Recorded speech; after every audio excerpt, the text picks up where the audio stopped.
Good morning, everybody. It is 7 a.m. on Friday, July 7th. Today in Baton Rouge, you expect sunny skies with a high of 94.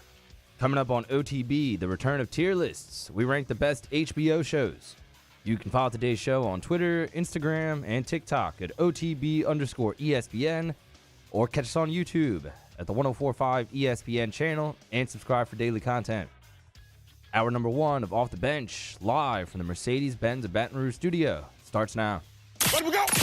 All-Star Toyota presents Off the Bench with Jacob Hester and T-Bob Hebert. Yeah! Off the Bench with Hester and T-Bob. Hey, they said I gotta come off the bench. All-Star Toyota presents Off the Bench with Hester and T-Bob. Yo.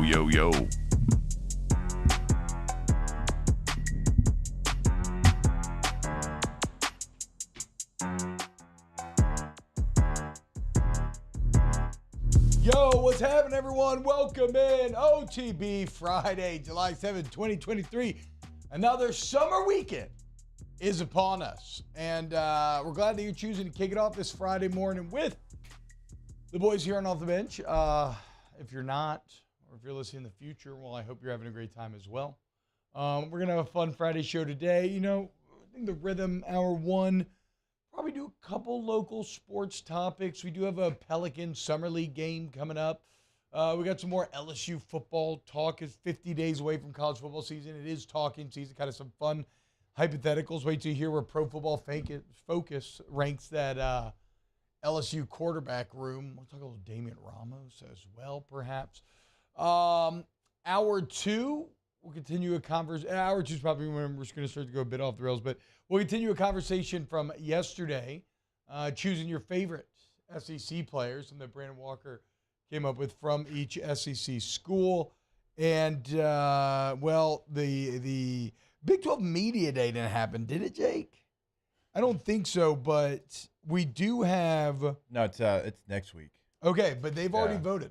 Yes. On their preseason finish. And so we will tell you who the media expects to win the Big 12 and the order of finish. I find it to be pretty surprising. And then hour number 3, Rivs are going to come in. We're going to drink champagne.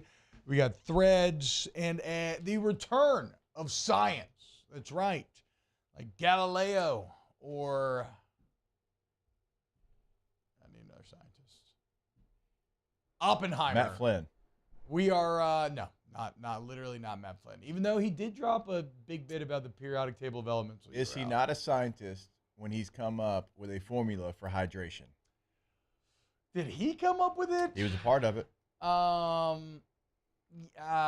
don't think he's doing the science. No, I cannot grant him the rank of scientist. I'm pretty sure he came up with it. I don't think. No, I don't believe that for a second. Yeah, he did the sweat studies. Either way, the return of science, tier lists are back, and we're doing HBO television shows. And I think we have, like 30 or 35 of them things. So this is going to be a big boy. But as always, you'll get a peek behind the curtain at the scientific process of the 9:15 as we soar all out. So going to be a fun show today. How we feeling, boys? How you doing, Jake? I'm feeling great. We got newborn pictures today. Oh, yeah, that's right. Right after the show. Caitlin B. Photography. Hit him up. That's my wife. Yeah, that it is. So mainly does weddings, but she can do other stuff too if you want. So it's always an exciting time, interesting time. The boys are fired up though. I was surprised. Well, I heard something shocking, which should be impossible, but it speaks to the level of badass mother she is. But I heard that Katie actually had the boys wear their outfits yesterday and practice the photo shoot. And she wanted to get the shot right. Look, I feel you. I'm just saying, my wife has shot, she's run a full-time photog business now for a decade, and that is the only time that I've ever heard of that. That requires a level of discipline and buy-in that is hard to achieve nowadays. Yeah, and the boys had no problem with it. Jackson, our 13-year-old, even said, "Hey, what are y'all doing?" "Okay, I'll go put on my shirt." Wow. And come check it out. Wow. Look, it's all about discipline. It's all about preparing, right? Because I've said it many times. There's a reason I was able to play a long time in the NFL. It wasn't because of the athletic ability. Yeah. Right? You got to prepare to have success. Prior preparation prevents poor performance. There you boys. go. How about that? The 5 Ps are the keys to success. We'll see. We'll see if all the Yeah, we'll see how groundwork that you Harlow laid ends up She's working really- out. She's the star of the show. Also, check it out, boys. I didn't forget. I got you all drugs? a dozen bub tea. They do look like bricks of heroin. Yes. But I got you all a dozen bub tea, Zwali tamales, regular. I hope they're still super delicious. Reheating tip, I would say get a paper towel, dampen it, wrap the tamales in the paper towel, and then heat it up like 20 seconds. And it is so freaking tasty, dude. Little corn, little meat. So these are for y'all boys Thank as you, well. Bob, Yep. for the drugs and the tamales. Yeah, I wonder how they're going to be now after. I mean, they've been in the fridge the whole time, so I don't know. They should be all right. I guess just reheat them things. They're going to be absolutely delicious. Get you some picante maybe, or some Valentina. Valentina is really, really good on my Verde, phone. maybe? Really, anything. Yeah, that's true. It is true. Okay, we're at a bit of a weird spot here where we should probably do like a couple more minutes before we go into this LSU football topic, so we don't just completely screw up the clock. Not gonna ask us how we're doing. Wow. Oh, I apologize. That's a Mario, perfect how way you to doing kill a today? few minutes. How you doing today? Look, they're feeling pretty good. I mean, Mario, first time I've ever seen him wear shorts. He's rocking some shorts today. Cargos? Definitely cargos. You can fit a lot of cheese biscuits in those pockets. Hell yeah. Taylor rocking the hat. Now I wear a hat every day. Taylor typically is a fixer of the hair in the morning, but a little casual Friday. Yeah, I've got my tiny shorts on again, which is just a very every day. tiny bathing suit. Taylor, what's up, man? How you doing? I'm doing good. Little casual Friday, not by choice. Hair was not cooperating this morning, but I was like, the blue shirt with the ESPN Hair hat, it'll was look fine. not- So we're doing okay. Bad start to the morning, but it's getting better. How does your hair not cooperate? Oh, easy, T-Bob. Are you Well, serious? so like when Yeah. I gel it up, so like my hair was curly when I was younger. Okay. And when I gel it up, it doesn't get curly. But like sometimes I'll wake up and like if it's hot in the night, it'll start to curl a little bit. So it was like super curly, wasn't working right. And I was like, I'm not dealing with this. It's 5 a.m. Like I'm just gonna throw a hat on. T-Bob, we all don't have long, straight hair like you, where you can just, do like this, the little motion you do, and it's, My it's all hair's good. a little too long right now. It's almost haircut time. Dapper Dan in your hair. We got to put product in our hair. Look, I lived that life. I lived that life for years. It's not that. It's just that Taylor's entire look just has always seemed very consistent. Like I'm a scheduled person. I Yeah. like nothing more than a little bit of consistency, but it just wasn't happening this morning. Well, these are the adversities that we must all overcome. So I'm proud of you. I'm proud of you for coming into work today. I know it probably you probably almost thought about calling in sick. It was tough. Like I was in a bad mood. Whole drive over Yep, here. I feel you, dude. I know how it goes. All right, let's go to break. When we get back, where did Pro Football Focus rank the LSU quarterback room? Coming next here on OTB. Off the Bench with Hester and T-Bob. ESPN Baton Rouge, New Orleans, Alexandria, and 1130 The Tiger. In times of need, get a full list of phone numbers, websites, and other important emergency information on the Demco Stormwatch page at 1045ESPN.com. There it is, the extra mile, on the border of expected and extraordinary for those willing to go further, like vans customized for work or play, with safety and tech to keep you connected. Supported by a 5-star sales, service, and finance team, and backed by the 1-star you know. So go the extra mile. It's never crowded, because so few have what it takes to go there. Mercedes-Benz Vans. Gulf Coast Bank and Trust is giving our customers the power to bank anywhere, anytime during this challenging event. And we're right there with you. Our mobile banking app is a smart way to manage your money and time. Gulf Coast Bank and Trust, the bank that cares about you. Gulf Coast Office Products is a nationally recognized Savin office equipment dealer based right here in Louisiana. Over 100 employees strong, Gulf Coast has the boots on the ground to support all vertical markets, from education, engineering, legal, and finance. With the latest in office technology, from desktop to production segment units, Gulf Coast and Savin have the perfect fit for you. Call 225-756-2644. That's 756-2644 for Gulf Coast Office Products. Oh, hey, what's up? It's Big D and Bubba, 100.7 The Tiger Morning Show. We'd love for you to join us every weekday, 4 a.m. till 9 a.m. Yeah, everything you want in a show. Country music. We got laughs. We got celebrity in-studio guests. We just need you. Join us every weekday morning, 4 a.m. to 9 a.m., right where it all started. That's right. Louisiana's country station, 100.7 The Tiger. I've been doing business with Luba for 25 years. They're dependable, trustworthy. It's just the attention to detail with our clients. Our folks have years and years of experience. They're highly trained professionals, but many companies have that asset. What I'd like to think makes Luba a bit different is that we use those talents in a way that truly is dedicated to serving the needs of the folks who depend on us.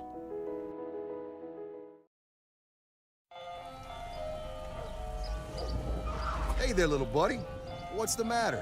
What's the matter? My windows, siding, and my door. That's what's the matter. Relief Windows can fix all of that. I got you. Pop, pop. What's up? Oh my gosh, look! Curb appeal. That's a good-looking neighborhood. ReliefWindows.com. Follow us on Twitter at 1045ESPN to cast your vote in the Citizens Bank and Trust poll of the day. Vote daily inside Off the Bench, live at lunch, Hunt Palmer. And after further review, Citizens Bank and Trust brings you the poll of the day via Twitter at 1045ESPN.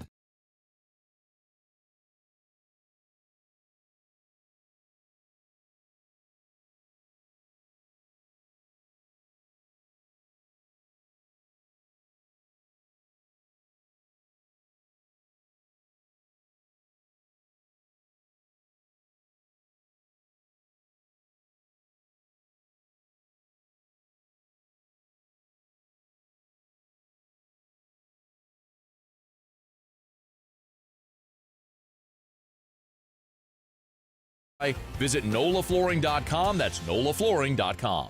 T-Bob here for St. Vincent de Paul. Make a donation that truly helps people in need. If you have a boat, car, motorcycle, or RV you no longer use, please consider donating it to St. Vincent de Paul. This donation could get you a tax deduction. Go to svdpbr.org. It's on. Join me for a Friday edition of the Hunt Palmer Show presented by Cork's Cajun Fried Fish and Shrimp. The MLB draft is upon us. What's going to happen at the top, and how's LSU's signing class going to be affected? Hunt Palmer Show, 104.5 ESPN, Baton Rouge.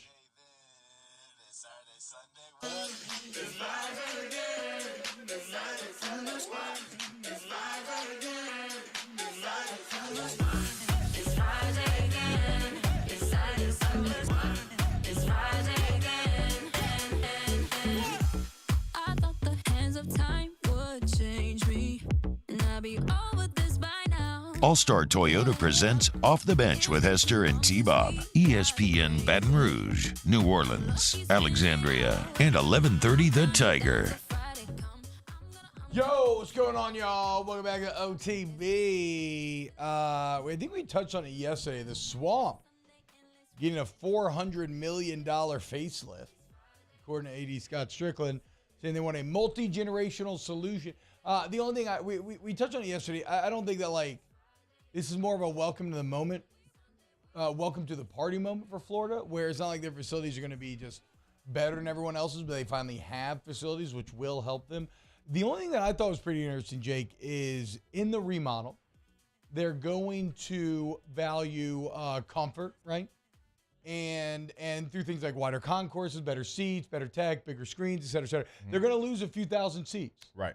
And I think to the old school college football brain, like, what? No, you always need more. More is better, more is better. But I don't know, man. These last half decade, ever since I saw LSU go to 100K and then fail to fill that 100K, maybe save for once a year, I think that's a smart move by Florida. Like, if you drop from 90,000 to 85,000, maybe your pride is hurt, but the sound's really not.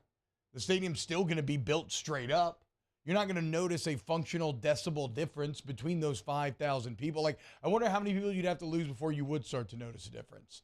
I don't know, but I guess I just found it a bit interesting that I feel like my own feelings on this have changed, where it always used to be more people. Now it's like, well, okay, I understand. Not only just a little comfort from the fan experience standpoint, but also like you need to. It's worse to have empty seats than it is to have a smaller stadium. I agree with that, and like NFL stadiums, obviously they're the same size as these college stadiums, but every single seat is a chair back in the NFL, and so that's where you start to lose some numbers. In college, like everything's a bleacher because they're trying to put as many butts in seats as they possibly can. And I would like to see a numerous amount of schools actually kind of go back to maybe like an NFL model where it is a little bit more about comfort. Students don't care. Students are going to stand up for the entire game. There's portions of the stadium that are going to do the same, but hey, there's some old folks like to go to those games, maybe like to lean back a little bit. I know you can buy like the old chair thing, but I wouldn't hate like if one end zone maybe went to chair backs. The old chair thing. I know exactly what you're talking about. Shout out the old chair thing. A perfect portable solution to making that bleacher slightly more comfortable. And the 18 inches that they accommodate you. Again, I guess this is just to say that I think it's a good move for the Swamp, and I don't think you need to be scared like you would have been a few years ago of. Also, though, it's a real conversation about, do we add facilities or do we pour that into NIL? I forget which athletic director I asked that question to in Destin, but they're like, look, it's kind of half and half now. I mean, and it's trending towards NIL. Because used to, it was an arms race. We got to have the newest, biggest, nicest buildings with slides and golf courses and all waterfalls, and it's like it's not that anymore. It's almost as if there was always more than enough money for the labor to be paid, and they just literally had to find ways to siphon it off. Like they had to find ways to be like, how can we spend all this money that people are willing to give to the program? Like, let's put a barber shop in. Okay, sure. That's a completely reasonable thing to do. So Florida's doing it, but would their fans rather have that go somewhere else now? Well, but they still had to do it. They still need it. You at least need baseline facilities. Like, you can't not have a football ops. Like Florida did it forever, which is unreal, insane that they did. I mean, there was a lot of things they didn't have, baseball, volleyball, that they've had to do in the last 5 years. Yeah, so you still had to do that baseline, but yes, you don't have to make it like too over the top anymore. You just need a helm, just something. Speaking of LSU, Pro Football Focus, who we use a lot on this program, we love watching film through Pro Football Focus. We love looking at their grades and their rankings. Not to say that it's the end all be all, right? But like, it does give you an idea. It gives you a good idea of how somebody's playing. You don't need to argue that 70 grade should be a 72, but okay, 70 grade, that guy played. Okay, that game. Well, Pro Football Focus came out with their top 10 quarterback rooms in the nation. And it's a bit interesting because obviously you have a great starting quarterback. You're going to end up on that list. But then it looks at the room as a whole, and your LSU football Tigers come in ranked number 2 in the country in terms of quarterback room. They're right behind Caleb Williams in that USC room. I think maybe Washington with Penix is at 6. I'm trying to think about who's number 3. Ole Miss is maybe top 5 with Smith. Texas. They got Quinn Ewers in Texas and Arch Manning and Malik. What's his name? Malik. Why am I blanking? He's actually he's very underdiscussed when it comes to the Texas quarterback. Giant. Too. He's a giant. He looks like Cam Newton out there just in terms of pure size. But whatever. So Texas 3, LSU 2, Caleb Williams 1, and I know it feels like we've kind of had this conversation a couple of times recently, but once again, I don't know that I can remember a year in which the pressure or the expectation was higher on the LSU quarterback room. And 2005, 6, maybe 6. Jamarcus, I would that's say what I was 6. thinking, maybe 6 was Jamarcus Flynn Perilou. That's true. That's a long time ago, though. That's nearly 20 years ago now. Chill out. Which sounds not ideal. So 17 of them things. Oh I know. What? So it's like, okay, so then what are we adding to the conversation today? I would say this. One thing that I don't think that maybe everybody realizes, Jake, is that if Brian Kelly coaches a position, he coaches quarterback. Like the meeting rooms that he is in and day out, it's the quarterback room. And so he has a lot of input. He has a lot of control, a lot of say over that group. And so the team of Joe Sloan, Brian Kelly, Jaden Daniels, Garrett Nussmeier, like I said, this team has as high of expectations to live up to in about 2 decades. And I'm fascinated to see whether or not they're going to be able to do it, because if you come out there and you look like you did last year against FSU and it's kind of bumbling and stumbling, well, everybody's going to throw up their hands, and the backlash will be all the worse because people are expecting you to be so good. It's no surprise that LSU would come in at number 2 on this list. And obviously, like USC, Heisman Trophy winner, healthy quarterback room. No surprise they're number 1 on the list. But it's no surprise LSU, because as much as we've talked about Jaden Daniels, and you're glad Jaden Daniels is your quarterback, and he is set up for a monster year. You talked about the Heisman odds yesterday. Not very many times can you have a quarterback like that you're so confident in. And if he went down in week number 1 and your backup had to come in, you would say, let's ride. Yeah. Because you have Garrett Nussmeier, who you've seen, who you believe in as well. And so that's why that room is where it's at, is because you have 2 true bona fide SEC starters. Have we seen Nuss do it for a long time? No, we haven't. But we've seen enough, in my opinion, to know that he could get the job done. There wouldn't be that big of a drop-off. Would the offense change a little bit? It would. But, 2006 is the last time that you've probably had a situation where, like, man, if the backup goes down, I feel this confident.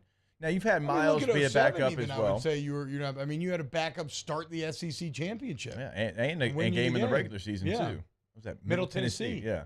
So it's been a long time since you've had a situation where you had Miles as the backup quarterback. But remember, Miles hadn't really played a whole lot. You were just going off what you thought he could do. So it's been healthy before, but hasn't been this healthy in almost 20 years, because you have 2 true SEC starting caliber quarterbacks. A lot of pressure on Nuss, too.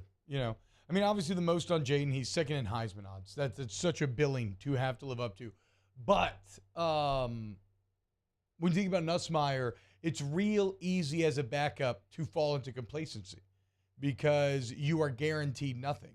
Now, granted, with Jaden Daniels' style and the fact that he will run the ball more and he will be exposed to being hit more, you maybe have a little extra incentive to stay like uber locked in and ready to go. But the point is that Nuss doesn't have the, like you're kind of getting at, Jake, Nuss doesn't have the luxury of that he's going to be allowed to come in and look like a backup quarterback. Like if Garrett Nussmeier comes in, people are going to expect him to play at starter level and expect him to play at like at least top half of the SEC level. And I don't know if that's 100% fair based on what we've seen. Like he's looked really good. The only thing is he still has been very turnover prone. And that's obviously, the probably the biggest red flag is just the interception rate. It's kind of part of his play. It's part of maybe what he is. And I'm not going to say the G word because I think he gets thrown out there too much as far as what he is. But that's part of it. Like he's going to take chances, and he has the arm where he's going to win more times than he's going to lose. Like sometimes that's going to drive a coach crazy if they have that kind of quarterback. Yeah. Some coaches love that type of quarterback. So when you look at the SEC championship game, man, there's a lot of good. There was a lot of good against the best defense in the country. There's a couple of plays you're like, why do you do that? And you're trying to explain it to yourself. So that's the kind of player that he is. But you can hone in on some of that T, not take it fully away, but clean some of those things up. I agree. How do you exactly? It's that impossible needle to thread, right? How do you continue to lean into his strengths while making it, making it less risky, but not so risk averse that you completely neuter him and you have a guy who just turns into Chad Pennington, just dumping it off. I know. I didn't mean to. I'm sorry, Chad. Chad barely had a shoulder left. That's why he was checked out, Charlie. I know. Hey, look, he's like an NFL record holder for completion percentage or something. So good. Yeah, he hit a lot of swings, a lot of check downs, a lot of flats, a lot of Texas routes. Marshall? Yes. There we go. Legend of the game. Name another Marshall quarterback. Byron Leftwich. So proud of you right now. Let's go, boys. We ride. Tamale City. So Nuss though, if Nuss comes in again, he has to, and I know this is cliche at this point. Everybody says this, but in this case, it is more true than in most, which is he has to prepare as if he's the starter. And what is true in football is you are always only one play away. But again, Nuss will be given no rope. He will be given no excuses. He's not going to be given any leeway or margin of error. If he comes in, the expectations for LSU don't change. Not in the fans' minds. I'm sure in Vegas' minds they absolutely would, and they should and all this stuff. But in terms of what the fans are expecting out of this football team, if Garrett Nussmeier is suddenly the starter, I don't know that fans are suddenly going to be reasonable and be like, okay, well, I'll accept it. Oh, it's okay if you don't win the West. No, they're still going to want to take advantage of Malik Neighbors, Brian Thomas, Kyron Lacey, Aaron Anderson, everybody we talked about yesterday, Mason Smith. Like, this is a very good football team that you've built this year, and nobody's going to accept the excuse that the backup quarterback couldn't keep it going when we think the backup quarterback is as good as Nuss has appeared to be at times. Yeah, I was trying to find it as you were talking there. Garrett Nussmeier is not too far down the list of Heisman Trophy odds. What? I mean, he's probably like 20th. So, like, when you think about that, like Tyler Van Dyke, who's a starter at Miami, is behind him. Jalen Daniels, who's a starter at Kansas, is behind him. Rocket Sanders, running back from Arkansas, behind him.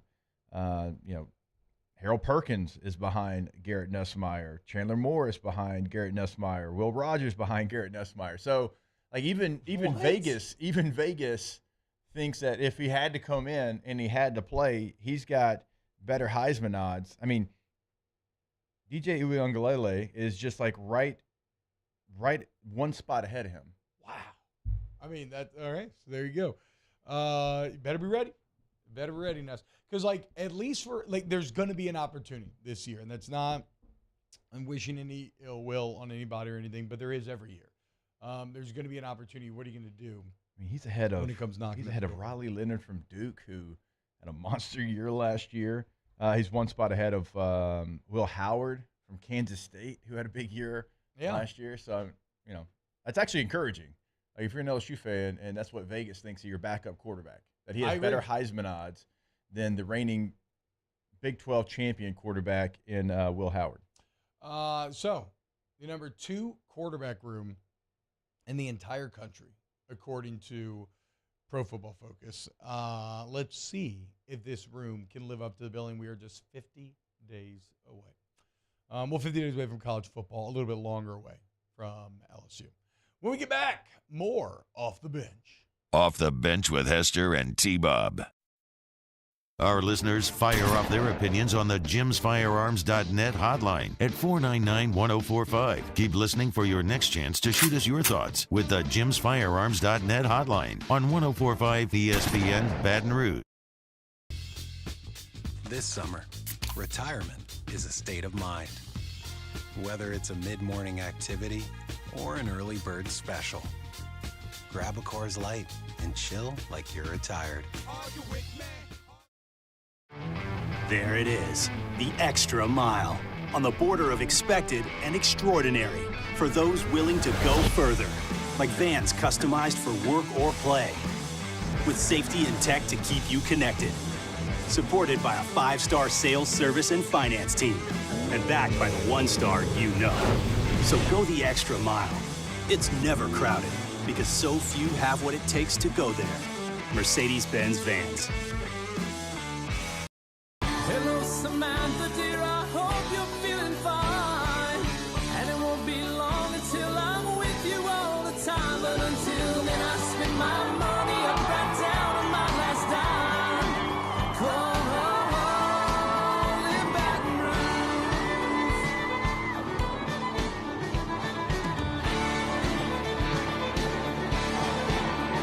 I'm remembering what you put me on through. Gotta send my love down to When is a taco more than just a taco? When it's Government Taco. Voted best tacos 3 years in a row by 225 Magazine, Government Taco puts the most delicious spin on tacos the capital area has ever seen. With creative combinations like the Magna Carrot, the Filibuster, or the Steak of the Union. Plus perfect tortilla chips paired with the best salsa and queso you've ever had. And happy hour every day from 3 to 6 p.m. and all day on Thursday. Government Taco, 5621 Government Street. Gulf Coast Office Products is a nationally recognized Savin office equipment dealer based right here in Louisiana. Over 100 employees strong, Gulf Coast has the boots on the ground to support all vertical markets from education, engineering, legal, and finance. With the latest in office technology from desktop to production segment units, Gulf Coast and Savin have the perfect fit for you. Call 225-756-2644. That's 756-2644 for Gulf Coast Office Products. I've been doing business with Luba for 25 years. They're dependable, trustworthy. It's just the attention to detail with our clients. Our folks have years and years of experience. They're highly trained professionals. But many companies have that asset. What I'd like to think makes Luba a bit different is that we use those talents in a way that truly is dedicated to serving the needs of the folks who depend on us.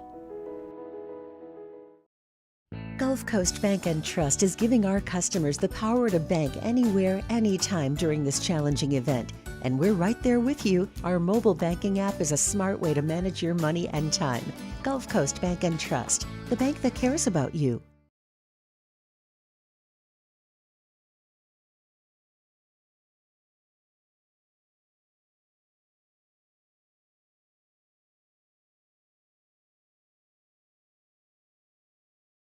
Then you add the spices, instant classic. Order the spicy chicken biscuit on the Chick-fil-A app today. Real Chick-fil-A guests paid for their testimonials.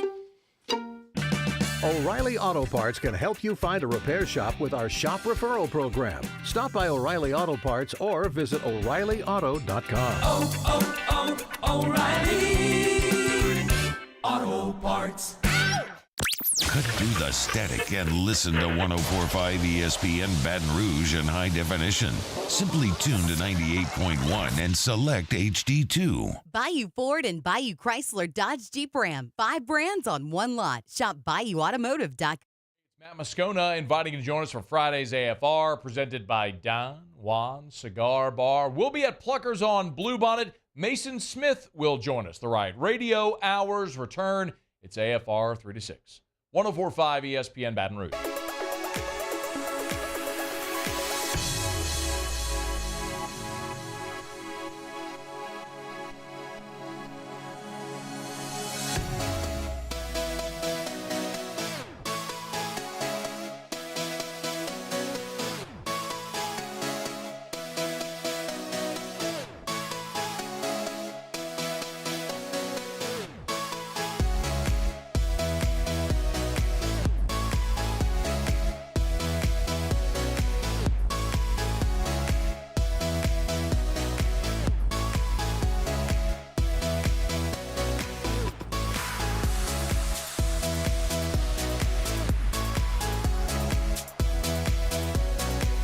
All-Star Toyota presents Off the Bench with Hester and T-Bob. ESPN Baton Rouge, New Orleans, Alexandria, and 1130 The Tiger.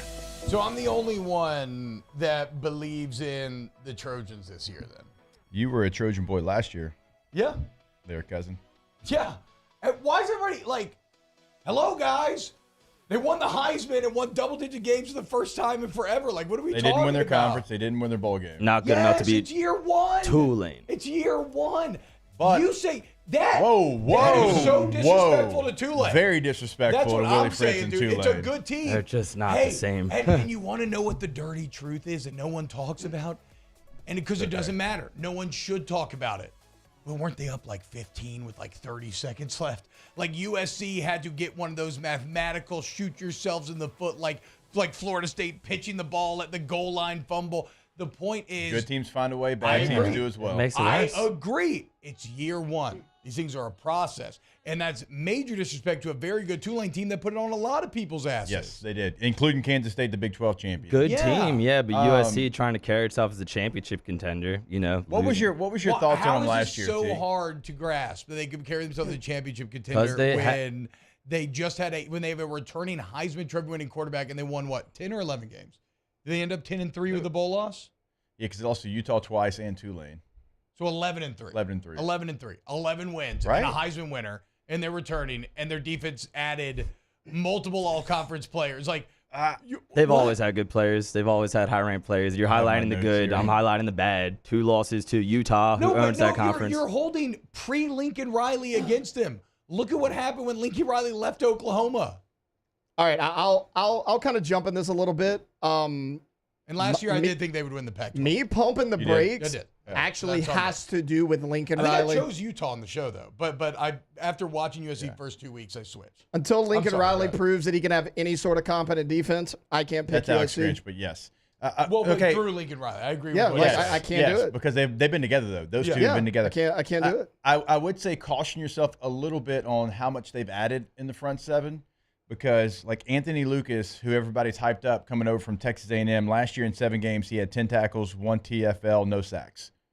Bear Alexander last year, he only had 3 tackles for loss, 2 sacks. Both of them came in the national championship. He did have some limited snaps though. So he did. A third But he played down 12 pass games. rusher guy. He played 12 games. Yeah, but he was situational. He'll be more of an everyday. Like he had should have 9 ample tackles. opportunity. I know. He had 9 tackles last year. Now, the real star of who they've added to the front seven that no one wants to talk about is Mason Cobb, coming over from Oklahoma State. 96 tackles, 13 tackles for loss, 2 sacks from the middle linebacker position. So they've added. Desperately needed. They had a 6'5", 200-pound middle linebacker last year. Yeah, and they lost their best edge defender to the Chargers in the 2nd round, so they're trying to find a rusher. That's why Anthony Lucas comes over from A&M. So they've added, but they have not like slam dunk. This guy's going to work. Mason Cobb, I think, from day one. Their works. front seven though looked like a high school front seven last year.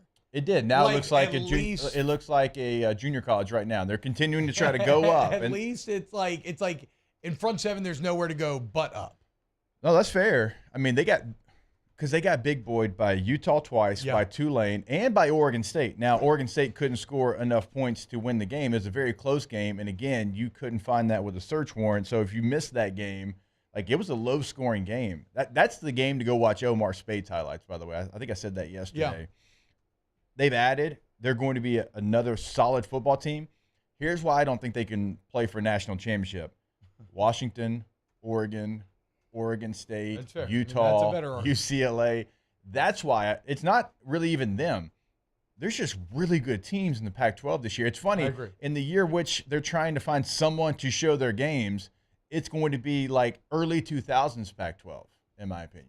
I will say this though. The thing I will, because that's completely fair. And to be clear, my rooting interest lies with Michael Penix Jr., Kalen DeBoer, and the Washington Huskies. Okay, that is who I'm cheering for. I think that's where I'm landing. I don't know, Utah and Washington. I don't know, but both infinitely more likable than USC. I've always loved Washington's uniforms. Oh, solid. Yeah, in the America's team conversation, Washington is one of those teams where if they went on a run, they could be America's team. Yeah, nobody would be mad. Yeah, nobody's like threatened by them. Everybody like, oh, that's cool, man. Like out of the Pacific Northwest, hell yeah, dude. You kind of feel like the early 90s, have a little bit of nostalgia for a lot of people. No, but I mean, I will push back against this idea that like it's crazy to call USC a championship contender when they return the Heisman winner and they won 11 games in year 1 under Lincoln Riley. I mean, it was a massive step forward for USC in one off season. And to me, that is what I keep going back to with them over time. Why were they so bad in the post-Pete Carroll era? And this goes into an Oklahoma conversation that we had on Snaps yesterday, Jake, where it's like, is Oklahoma at risk of becoming the next Nebraska? Well, no, because their geography's fine. They are a part of Texas, and it's sustainable. But anyone can be Texas. Anyone can be Nebraska if you just miss on multiple coaching hires. Yeah. And that's exactly what USC did. And then when you look what happens, you get one of the greats in Lincoln Riley, which objectively, even without championships, I feel very comfortable in calling him that. Look what happens immediately, right? Like Lincoln Riley is closer to Pete Carroll than he is to Clay Helton. I mean, name them all. Who all they had in the interim? Post Pete Carroll. And Orgeron. Yeah. Well, Coach O was did the job. And did good. He went 6-2. I thought you said in the interim. No. Sorry, I meant like post Pete Carroll, Clay Helton. Who else are we missing on? There's one more. But you get the point. Those are bad hires, and you get bad results. You get a Lincoln Riley, and yeah, they're going to be relevant every single year, especially in a 12-team playoff format. Your guy Sarkisian. Steve Sarkisian. That's who took over for. How could I forget? Fight on. He got really drunk at the thing. Yeah, I mean, to be fair, Sark was going through. Look, I just want Sark to win 10 games. Okay, just do that, Sark. Dude, win 10 games, even though every school you've been at, other coaches won 10 games and made it look easy, even though you could not. So, I mean, year one, very impressive for Lincoln Riley, without question. But, like, can they get past the point where at Oklahoma they got to the playoff, but they can never beat the teams that were more physical than them, that did things a little bit different than they did? And then USC, you get to that point and kind of the same thing catches up to you again in a different spot. Now, with the portal, you had the opportunity to fix that much faster than you did when you were at Oklahoma. Mm-hmm. Like, can they get that done? They've tried this year. I don't think it's been enough. They're still going to be really good. They're still going to have the opportunity probably to get to the same exact point that they got to a year ago. I still think it has to go up maybe another notch. They need to win the Pac-12 this year, which sounds dumb because they're going to be in the Big Ten next year. But to show improvement, if you want like quantifiable improvement, because I'm with you, I don't think they win the national championship, but they need to win the Pac-12. What happened against Utah in that Pac-12 championship last year was an embarrassment. They had that strong start and then just got beat up. So we'll see. We'll see. But again, I mean, when you hear me go after Texas, you hear me go after Oklahoma, why? It's because I don't believe in the head coach. I don't think Sark is good. I don't think Venable's good. The reason why I'm giving USC credit is because Lincoln Riley's resume boggles the mind when you look at it. From just a wins, losses, Heisman's, major bowl appearances standpoint. Now, like Brian Kelly, who also has a mind-boggling resume, he's missing the crown jewel. But Lincoln's young. He's got a lot of time to try to go get that crown jewel unless he ends up ever like going to the NFL or something. So is Lincoln one of those coaches that you think can be dropped any place, anywhere, and be successful? Yes. I had this conversation yesterday. How many programs, or I didn't have it, but it was something I was thinking about, like, how many programs do you think if you drop Kirby Smart into that program, within 5 years he's winning Natty? A lot. Yeah, right? I mean, I'd probably say there's about 15 potentially that I would say are capable of that. I would say half the SEC. Way.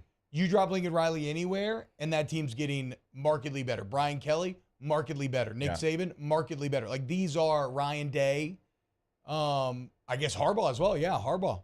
Kyle Whittingham. Kyle Whittingham. I mean, Kyle Whittingham might be the coach that if you said, hey, you drop him in middle America with no resources, and he's got to figure it out, I might go Kyle Whittingham. That might be the coach that I pick over everyone. Like, you don't have a lot of money. He does the most with the least out of that group. Yeah, you don't have a lot of money to go out there and spend in recruiting. You got to go find players. You got to make it work. Like, think about back-to-back Pac-12 champions with a team full of 3-stars. Yeah, yeah. And he's been consistent. He's been there forever. And, like, there's something to that. I mean, that's a real skill set to be able to take what you have and to be playing at the level that they do. I agree. And look at what happened when you dropped the last very good Utah coach other places. He did very well until he just completely lost his way. Of course, talking about Urban Meyer, who he was one of those guys wherever he went. I mean, he turned around Florida. They're all of a sudden winning natties. He goes to Ohio State. They win a natty. And, well, he goes to Jaguars, and he's just completely too lost in the Urban sauce. But, those coaches are rare, and SC got one. It's what Texas desperately actually needs if they want to be year in and year out relevant, which a lot of people believe Sark can evolve into that. I'm a hater, and so we'll see. We'll see if that ends up happening. I do need Lincoln Riley, I think, to win a playoff game before he gets in that next tier, though. Yeah, that's exactly my point. Like, you were saying, like, well, he could have success anywhere. You have to define what that success for that program is. He's not on the same level as Kirby. Like, yeah, he has a win-loss standpoint in the Big 12, in the Pac-12. What has he done outside of conference in the playoffs? Looks like he hasn't been very good. It looks like he has a ceiling, like because of his defense and because of what they've already done in the playoffs. He's always going to have a good offense. What's he going to do defensively? I mean, is he going to break through in the playoffs? He's got so much time. I get it. I just think he still has a lot left to prove. Exactly, and he's still got the same DC. Like, that's really concerning. His finest moment in the playoff was a loss to Georgia, where they scored a bunch of points but gave up a bunch of points. Like, I just don't think it's going to be different at USC than it was at Oklahoma. He will win playoff games, though. In a 12-team playoff. In a 12-team playoff, absolutely. Well, a 12-team. Yeah. Well, hello, guys. That's the new friggin' reality. Like, I don't know what to tell you. Like, I get it, but if you're going to drop the line, he has to win playoff games. What are you going to? He has to win playoff games in the top 4. They got to get to like he's got to get to it. Yeah, he's got to get. He's got to win one of the top 4. Okay, y'all think Lincoln Riley's going to go his entire career without playing for a championship? It's going to be a really bad record in the playoff. I don't think that. You It's going to be a bad playoff record. Like, he's a good coach, but he still has adjustments to make. Holding on to an Alex Grinch. We've seen coaches be super loyal to coordinators to a fault. I mean, it's happened here before. Yeah. Dabo's done it until recently. Like, he still has a lot left to prove. I think he's a great coach, but I don't think he's a finished product by any means. To your point, he is young, but I'm not going to say, oh, he's definitely going to win a championship because I don't know. He is right now 1-4 in bowl games. Lost the Rose, Orange, Peach, won a Cotton Bowl, lost. They playing the Alamo Bowl. He left. I'm not sure how that game turned out for them. And then he lost the Cotton Bowl to Tulane last year. So it's a part of his career. Not saying he can't figure it out. He certainly can. He has not figured that out just yet. And teams also, another part of it, have a little bit longer to prepare for him as well, right? To prepare for his offense. You got a bowl game. You got a little bit of extra time there. So that is something in his career. Like, I'm not going to say he's not going to do it. I'm more in your camp that he will do it, but he's got to figure that out because right now, and we've seen teams, I mean, here at LSU, it's kind of the opposite. It was great defenses and some really bad offenses. And you couldn't win championships with that. And so they've got to do something. This is Alex Grinch's last opportunity. If it's not, he's fired. Then Lincoln's not doing it. Right. Everybody knows that. Like, everybody knows. Lincoln's told him that, essentially, that if this year the defense isn't good. I mean, he probably should have already moved on from him. Were they 101 last year, total defense? Awful. They were 101. I don't think, though, that Grinch, again, it was the disparity between the offensive line of USC and the front seven was ridiculous. Like, when I remember, it was so visceral the first time I turned on SC film last year. I expected the O-line to look small. I'm like, oh, these are like NFL guys. Like, this is a great big. I'm like, okay. And then the first defensive series I see, I'm like, oh my God, this is same thing when he's at Oklahoma. Yeah, these are little skinny boys. The semifinal game when LSU played Oklahoma, LSU's analysts were going around and you know, they were trying to chart who was on the field for Oklahoma and who was available and some matchups and get an eye on, you know, who they were in person. And I remember one of them coming over to me and being like, do you see how small they are? Yeah. He's like, I knew they looked small on tape. This is shocking, though. Like, that was his quote. He said, this is shocking how small Oklahoma is. Yeah, and it's like, you're like, yeah, he doesn't have the personnel. He didn't have it at Oklahoma and now USC. Is that Riley's fault? Is that Grinch's fault? It's only year two, though, guys. We got yeah, but he was at Oklahoma. To Taylor's point, he was at Oklahoma, which is a better program than USC. And they never had that. Yeah, they were always undersized. Like, whose fault is that? If you're a great coach and you have very clear weaknesses, I'll bet on you fixing those weaknesses. He didn't fix it at Oklahoma. We'll see. We're going to see. They were getting better. They actually got worse every year. 3, 4, 7, and then 8, and then 10. In what? At Oklahoma? In the rankings, yeah. They went down every year. I thought it was the opposite. No. All right, when we get back here on OTB, wrap up hour number 1. Get your comments about it for our YouTube chat. More off the bench. Off the bench with Hester and T-Bob. Get Gordon and get it done. 225-888-8888. You need somebody who's going to fight for you. Somebody who's good at both offense and defense. You want and Gordon special McKernan teams. And special teams, okay? And he's also created the G team, of which a lot of your favorite LSU athletes are. We'll be talking a lot of Mason Smith this week. Go check out the Grubbin' with G video series where he sits down with your favorite athletes, including Mason Smith, and you can get an idea of just how focused the big man from the Bayou is on the revenge season tour that's about to begin. So once again, 225-888-8888. Get Gordon and get it done. Go to getgordon.com. Have a conversation with them right there on the website. Also, you can check out everything they can do for you on the website. But like T-Bob always tells you, Twitter, Instagram, Facebook, I'm sure Threads now, at Get Gordon is the handle there. You can see everything they're doing in the community and in the courtroom as well. 225-888-8888. In times of need, get a full list of phone numbers, websites, and other important emergency information on the Demco Stormwatch page at 1045ESPN.com.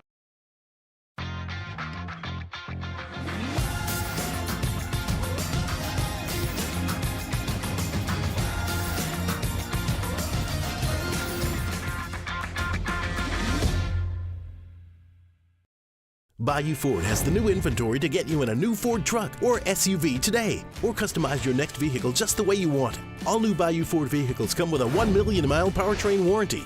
the crew at Bayou Ford is going to do right by you. It was a humid day, barefoot children play, looking for that summer shade. Time just slips away. Oh, Louisiana, some kind of hold on me. Like cypress stumps, your roots are planted deep inside of me.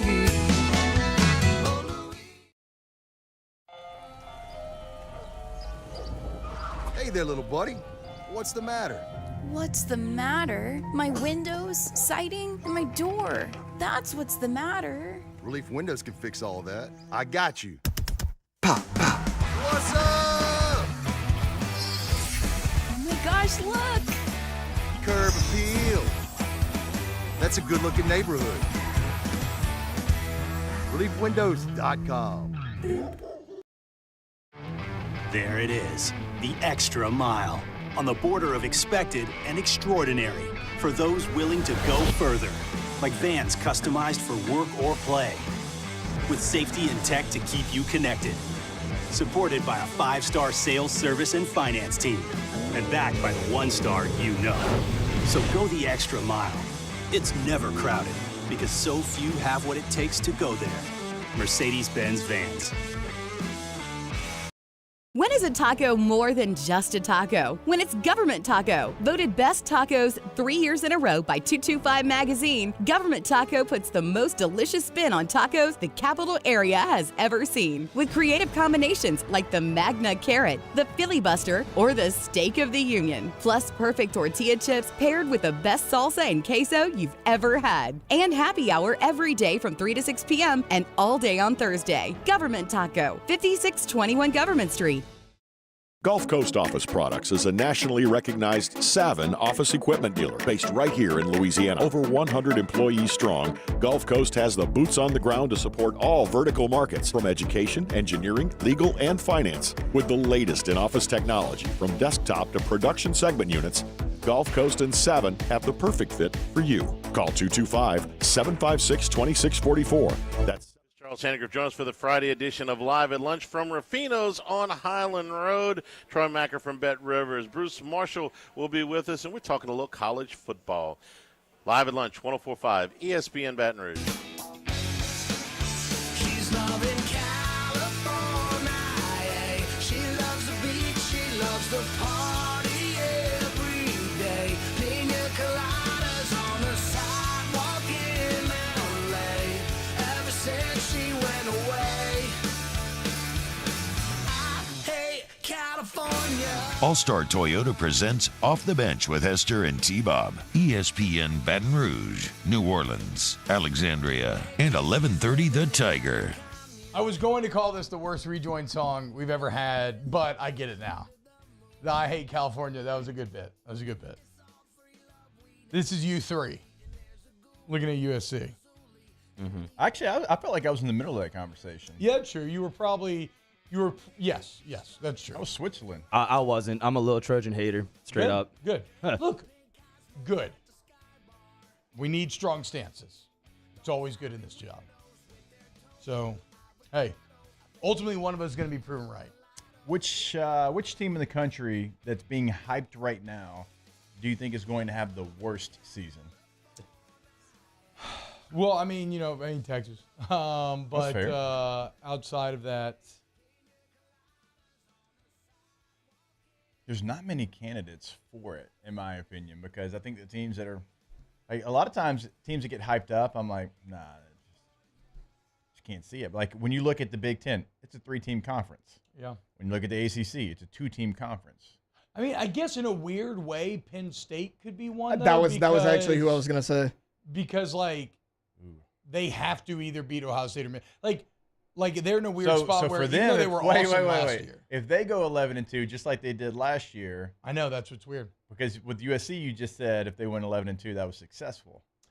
So if Penn State goes 11-2, Mario was trying to make a bet with me where I lost if USC went 11-2. I think that's too extreme. I think that's insane. What do you consider like hyped up, like top 25? No, I mean, well, I guess for some programs it would, but I mean, that's what I'm trying to figure out. Like, I'm looking at the top 25. I mean, think what about do you like consider- okay, like Texas hyped up right now. USC obviously hyped up right now. Florida State would be hyped up right now. There's some people that I talk to that don't believe in Florida State like we do. I'm sure there's people that don't believe in LSU. And LSU, Yeah, I'm sure there LSU's is. probably one of those teams. I was going to bring up LSU's that coming concept. in a little high in the hype category. For I mean, sure. top 5 in almost everything you see. Yeah, and obviously got the Heisman odds and whatnot. Like, All right, I got mine. who you got? Notre Dame. Where are they? evergreen. Where are they? 9. Sam Hartman. I don't And know. they had Notre bad Dame, Sam QB Hartman's play pretty last sexy, year dude. and lost Tyler Buckner. Like, what? Yeah, they got Sam Hartman. Well, though. they got Sam Hartman though. Todd Yeah. Buckner's They got garbage. Beyonce. Yeah. Maybe they'll beat Marshall. Yeah, that's what I'm saying. Like, how much better are they going to be? Off the bench with Hester and T-Bob. Guys, we did Y'all lose funny. to Troy. We did lose to Troy one In time. 2017. LSU. I'm All having I'm fun, saying I'm is having like fun. that. This stuff does happen. Okay. I know, having fun. Aggietip Baton Rouge, AggietipBR.com, AggietipBR.com for our AC cooling and AC heating and electrical needs. No, just cooling. Yeah, that's true. Just Yeah, cooling that's right true. now. Yeah, we are actually this week's not been that bad, right? Even though if you like in terms of Earth, we've had the hottest days in human, recorded history. But here in Baton Rouge, we had a relatively chill week.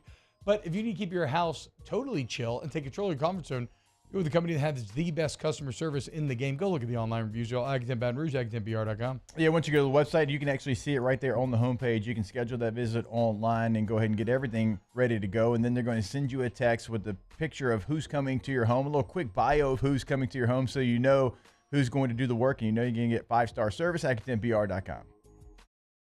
Bayou Chrysler Dodge Jeep Ram has $25,000 off new 22 Ram 1500 SCA trucks and incredible deals on all remaining 2022 inventory, all with Bayou's 1 million mile warranty. The crew at Bayou Automotive is going to do right by you.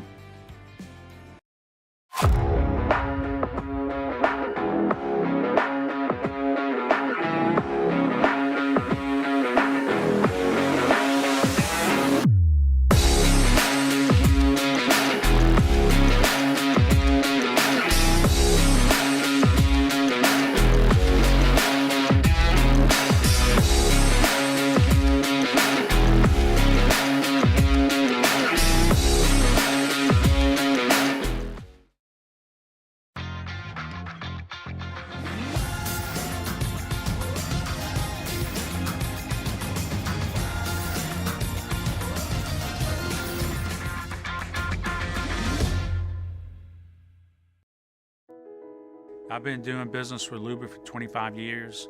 They're dependable, trustworthy. It's just the attention to detail with our clients. Our folks have years and years of experience.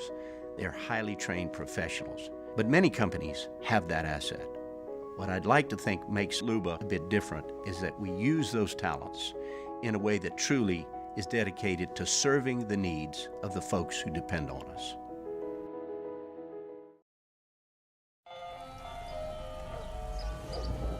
Hey there, little buddy. What's the matter? What's the matter? My windows, siding, and my door. That's what's the matter. Relief Windows can fix all that. I got you. Pop, pop. What's up? Oh my gosh, look! Curb appeal. That's a good-looking neighborhood. ReliefWindows.com.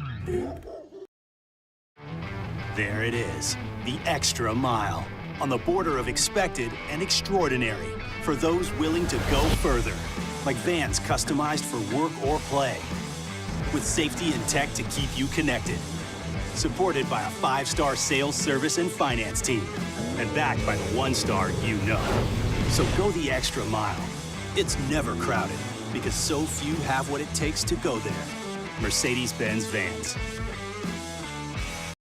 When is a taco more than just a taco? When it's Government Taco. Voted best tacos 3 years in a row by 225 Magazine, Government Taco puts the most delicious spin on tacos the capital area has ever seen. With creative combinations like the Magna Carrot, the Filibuster, or the Steak of the Union. Plus perfect tortilla chips paired with the best salsa and queso you've ever had. And happy hour every day from 3 to 6 p.m. and all day on Thursday. Government Taco, 5621 Government Street. Gulf Coast Office Products is a nationally recognized Savin office equipment dealer based right here in Louisiana. Over 100 employees strong, Gulf Coast has the boots on the ground to support.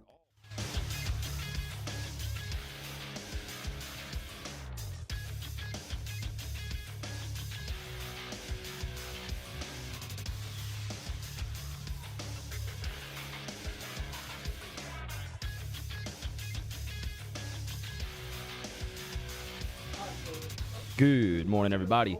It is 8 a.m. on Friday, July 7th. Today in Baton Rouge, expect sunny skies with a high of 94.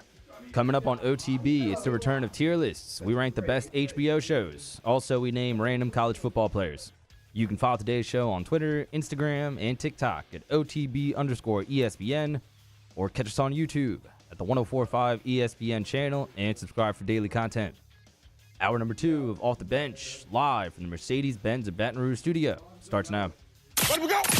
All-Star Toyota presents Off the Bench with Jacob Hester and T-Bob Hebert. Yeah! Off the Bench with Hester and T-Bob. Hey, P, they said I got to come off the bench. All-Star Toyota presents Off the Bench with Hester and T-Bob. Yo, yo, yo.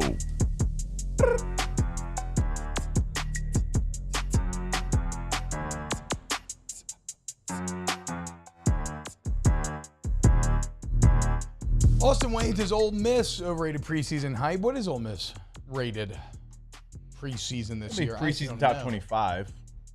Yeah. I think the list I was looking at, they were like 14, 15. I saw them at like 21. Yeah. I think the one that I saw on College Football News, maybe. That seems not accurate. That's what I'm saying. Like, you got to look at where they're ranked based on what you think they're going to do. Because I'm like, what do you consider a failure?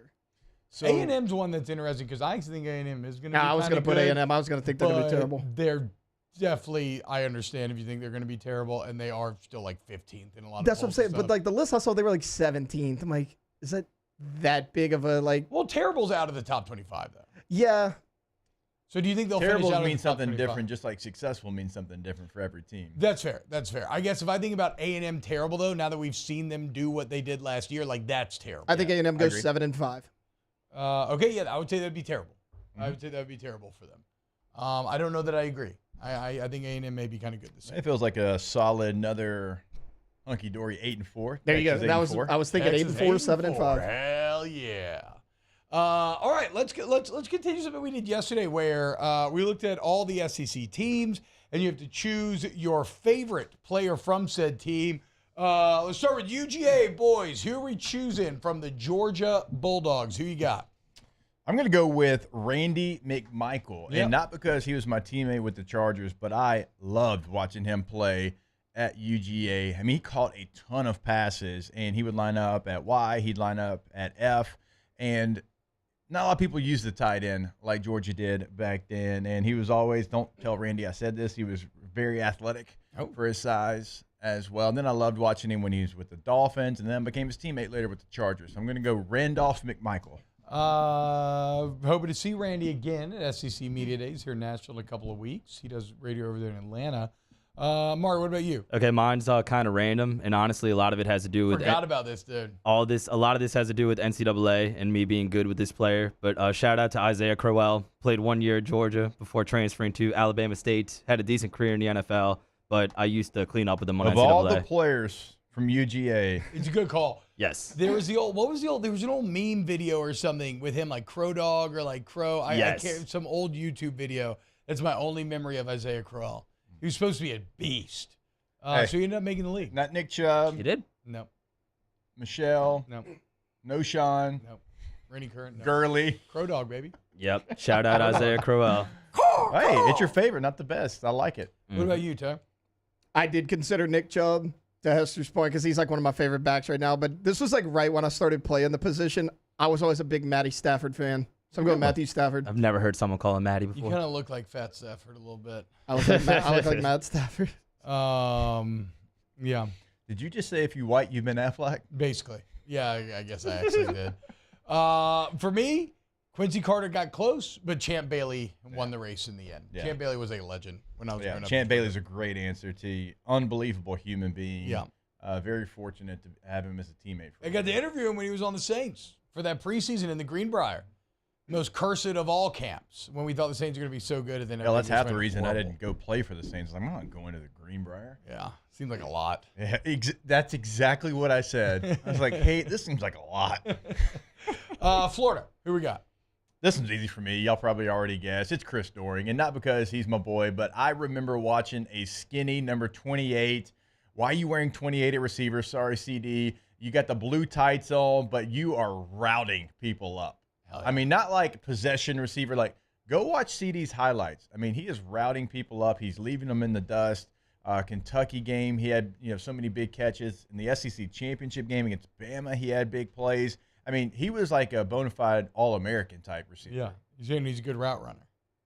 But he also could run. Okay, right? That's what I'm saying. You got to add that on, otherwise you're doing a little bit of Ben I said he left too. people in the dust. Okay. I said that. Okay. I said that. Okay. I missed it. That's on me. Okay, who you got, Florida Mark? Percy Harvin for me. He was a beast. He was electrifying. Hate him. Had a little success in the NFL as a returner. Yeah, but a little. He had a lot of. Exactly. That tipped ball, man, on 3rd and long in 08 that he ends up bringing for a touchdown. He was damn good, man. He was a beast. He was a beast in college, too. Yep. Shout out to him. I remember Raphael Bush lighting him up in a playoff game, too, when they played the Saints. But, what about you? So I went receiver, too, but I went receiver the year before when Leak won. I went Andre Caldwell. Loved watching him. Percy Harvin. Bubba Caldwell. Percy Harvin got all the hype, but I feel like Andre Caldwell. I know, I just haven't thought about that name. I feel like he never dropped a pass. He was super consistent. I always loved watching him. That's another teammate of mine in Denver. Another guy, a couple guys that I hated, but I always respected. And I know we're not supposed to do two, but this counts. The Pouncey Bros. It counts as one. The Pouncey Bros count as one. They gonna talk that ish. They talked. They were dirty. They were great. They had impeccable technique. You could literally just plug them in any of the interior 3 positions, either one. They were like some versatile, like Power Ranger type of robot combination. They were really, really damn good. And I can't wait to see how just deviant they were in the Swamp documentary, in the Swamp King documentary that's coming out. So give me the Pouncey Bros. South Carolina. I'm going to go Deuce Staley. God, I loved watching that guy run the football. I know Taylor probably hurts his heart if he's old enough to remember how good he was as an Eagle. Now he's a great assistant coach in the NFL. You probably saw him on Hard Knocks for the Lions last year. Now he's with the Panthers, assistant head coach. But, God, he ran hard, man. And like, from a power back, like I'm like, I want to run like that guy if I ever get the opportunity. And really, I'll be honest with you, I didn't know anything about South Carolina football before I started watching him play. What about you boys? I'm going with DJ Swearinger. There were a lot of, I think, swaggy players in the Steve Spurrier era there, but I really liked watching Swearinger. Played like for a second with the Saints, and I remember he had that big hit on the Clemson receiver and then just stood over him before getting the flag. That was a memorable moment. Yeah, DJ Swearinger is a walking targeting flag. Yeah. But he lays the wood. What you got, Tyler? I went with a guy who I could have swore was going to be one of the SEC greats before his injury. I loved Marcus Lattimore. Loved the way he ran the ball, so I'm going Marcus Lattimore. He's a beast. He's a dude. Big what if he didn't get hurt, I think. He could have been really good. I mean, running back, not like maybe longevity, but a 3-4 year sample size. Yeah. I mean, the longevity. Knee injury ever? One of them. God. I mean, that thing I think he had straight 2. backwards. And 2, I hate it. Like, I don't know him personally, but everybody that you talk to about him is like, literally, that's the best human being. Well, remember his breakout? It was against Alabama with Steven Garcia. And I think he ran. At my favorite UFC player, Steven Garcia. What was it, like 20 of 22 that day? Yeah, something like against that. Alabama. He's an underrated player. He gets talked about for that game because he was fantastic. He was a really good player, like in his career. Also, a legendary party animal. I remember seeing videos on cell phones back in the day of him playing beer pong and laying out in the air Dennis Rodman style and just slam dunking in a full dive and knocking the entire table over. Spurrier had a lot of those like underrated QBs that just performed. Like I had Marcus Lattimore, but I was like, if somebody takes Marcus Lattimore, I had a slash with Connor Shaw. That was my next pick. All right, Mizzou. Brad Smith, man, he could do it all at quarterback and ended up playing a long time in the NFL, kind of like a slash guy. He was all over the place. I mean, he was personal protector on punts. He was a war daddy for the Jets there in the NFL. But, like, you go back and watch some of his highlights, he was like Antoine Randall-esque. Like, that's the kind of quarterback that he was. He was almost unstoppable, just didn't have the other teammates around him to be able to be maybe on the national scene, but he was a lot of fun to watch. Mar, I think me and you have the same. Dorial Green Beckham. Yep. Had a short little run there, but was a beast in Missouri. I was convinced he was going to be like the best receiver in the NFL. Me too, man. That SEC championship game. He was such a dog in college. Yeah. Yes, that SEC championship game. 100%. Him and like Laquan Treadwell are the receivers that I'm most just knew they were going to be incredible, and they fell off. Well, Laquan went like top 10 to the I Vikings, know, didn't He he? should have been awesome. I thought he was going to be awesome. But no, I guess A.J. Brown and DK Metcalf took all the good Ole Miss NFL energy. What about you? I went Matty Malk. Yeah. He backup QB. James Franklin had all the hype. He went down second game of the year, and Matty Malk took him to the SEC championship and almost beat a good Auburn team. He did. I loved Matty Malk. All right, next on the list, Kentucky. I mean, This one was hard for me. not for me. I know, hefty lefty. It's Jared Lorenzen. Yeah. 1,012%. You want to talk about representation during Thick Boy Summer here? No doubt. There's no greater representation, rest in peace, No than doubt. the hefty lefty, our guy, Jared Lorenzen. And go look up his arena highlights near the end, because he'd only gotten heftier and only gotten leftier. Yeah. So shout out Jared Lorenzen. Yes. I mean, he was a lot of fun to watch. I mean, I almost went with like Jacob Tammey, Wesley Woodyard, because, I mean, they were really good when Kentucky was trying to find their way back. But every time I watched the 11 a.m. Jefferson Pilot Sports game, it was the hefty lefty throwing to Craig East. And he was the receiver that caught all the passes from the hefty lefty. He wore number 3, looked incredibly cool in his uniform. Quarterback wearing 22, receiver wearing 3. Never see it again. Like every time I turned on Kentucky back then, because they were always the early game, it's like, God, this guy's making another play. And so, like, that's the guy that stood out to me. Andre Woodson's not your favorite Kentucky quarterback? No. Why would that? Well, because in 07 he beat us. I don't know. See, but just like I told Jacob Tammey every day in the locker room, you can borrow my championship ring if you want to. It's like, hey, Nicholls State beat LSU baseball. Shout out Colonels. No doubt, right? Technically national champs. He'd always say, I'm like, Tammy, that's not how it works. And the year before, we beat y'all by like 47. Yeah. We're talking about that year. Okay, Mario, who you got, Kentucky? I was also going to troll Hester and say Dickie Lyons Jr. with the long hair. Troll me. Because they beat y'all. Yeah, the 07.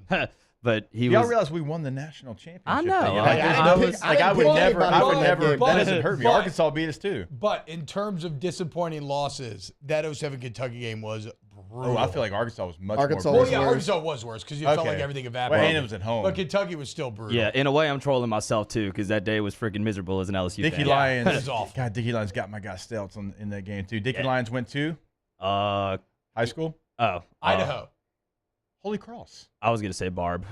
No, close enough. New Orleans. But my Holy Cross. My legitimate answer for favorite Kentucky player would have to be Cash Daniel, the linebacker from a couple years ago. One. They snapped the streak against Florida, finally beat him for the first time in like 30 years. He had the scene. I don't remember if it was 2 water bottles or 2 actual beers, but he smashed them together, then drank them. That was a cool moment for Kentucky. Yeah, Holy Cross for Dickie Lyons. Other Jared Allen was very good at Kentucky too. Yeah, he was. Okay, what you guys have? I considered Lynn Bowden a couple years ago because he had to Lynn throw him Bowden in at was- QB. Yeah. But I'm going Stud. Randall Cobb. He's been great. Probably one of the best players ever come out of Kentucky NFL career-wise. I mean, he's had a great NFL career. Man, his first game against the Saints with the Packers, he lit them up.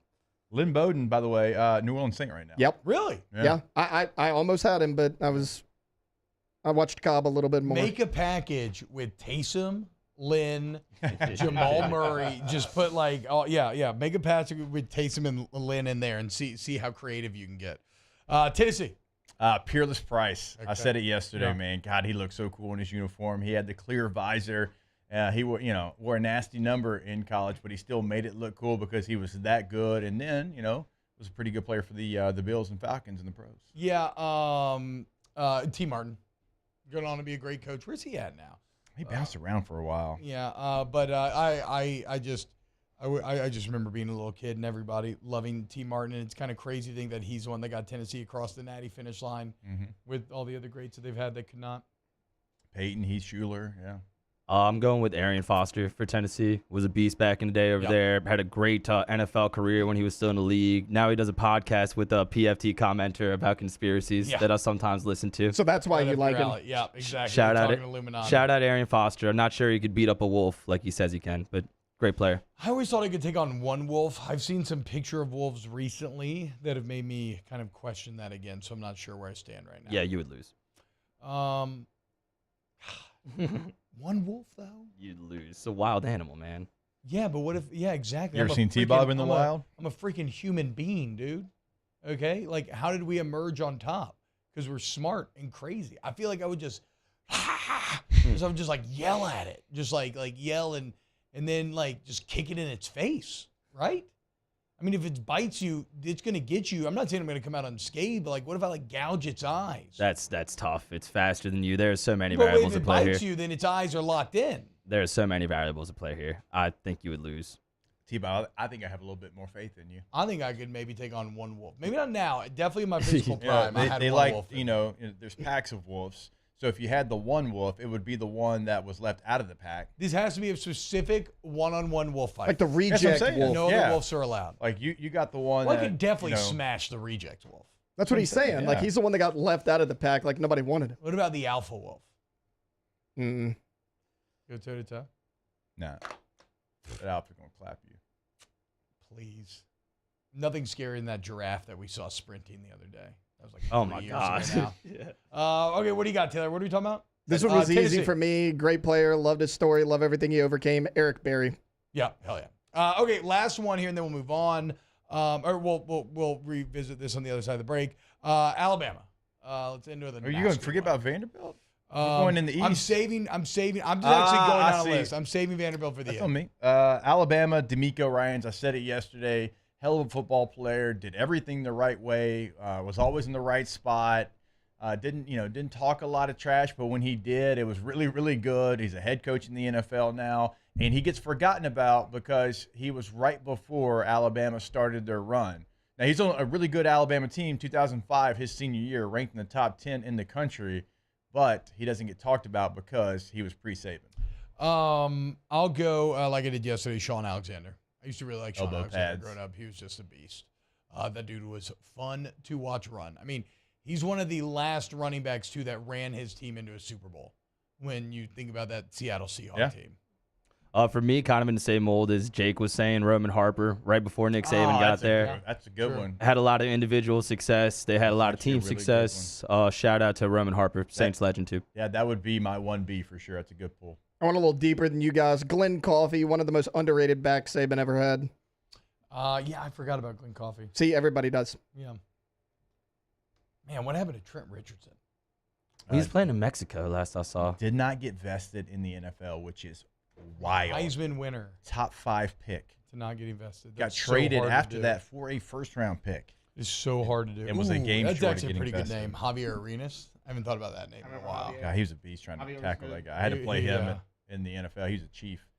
All right, when we get back, I think we have about half the SEC left. Get yours in the comments as well. We'll keep it locked right here on 104.5 ESPN. Before we go to break, do want to remind you, go to Patient Plus Urgent Care. If you need to get in and get better, Patient Plus Urgent Care is there for you. They got locations littered throughout the city. They got the best facilities, y'all. I swear to you, you are going to be taken aback if you've never been to Patient Plus before, and it's just because the investment in the facilities is unlike anything I've ever seen, and the technology. So they have things like the digital profile system.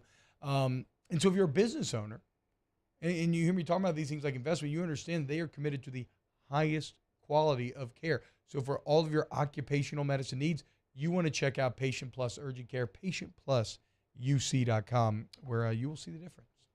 Patient Plus, more OTB coming up next. Off the Bench with Hester and T-Bob. ESPN Baton Rouge, New Orleans, Alexandria, and 1130 The Tiger. Our listeners fire off their opinions on the jimsfirearms.net hotline at 499-1045. Keep listening for your next chance to shoot us your thoughts with the jimsfirearms.net hotline on 1045 ESPN Baton Rouge. The Windsor Senior Living Community in Mandeville, Louisiana is a beautiful, vibrant apartment community geared towards seniors.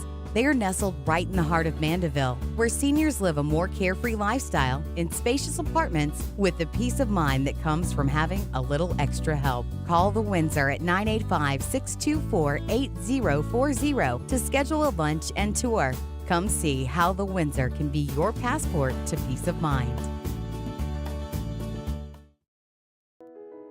I've been doing business with Luba for 25 years. They're dependable, trustworthy. It's just the attention to detail with our clients. Our folks have years and years of experience. They're highly trained professionals, but many companies have that asset. What I'd like to think makes Luba a bit different is that we use those talents in a way that truly is dedicated to serving the needs of the folks who depend on us.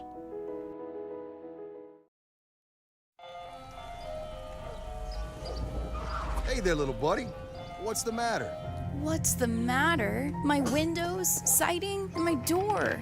That's what's the matter. Relief Windows can fix all that. I got you. Pop, pop. What's up? Oh my gosh, look! Curb appeal. That's a good-looking neighborhood.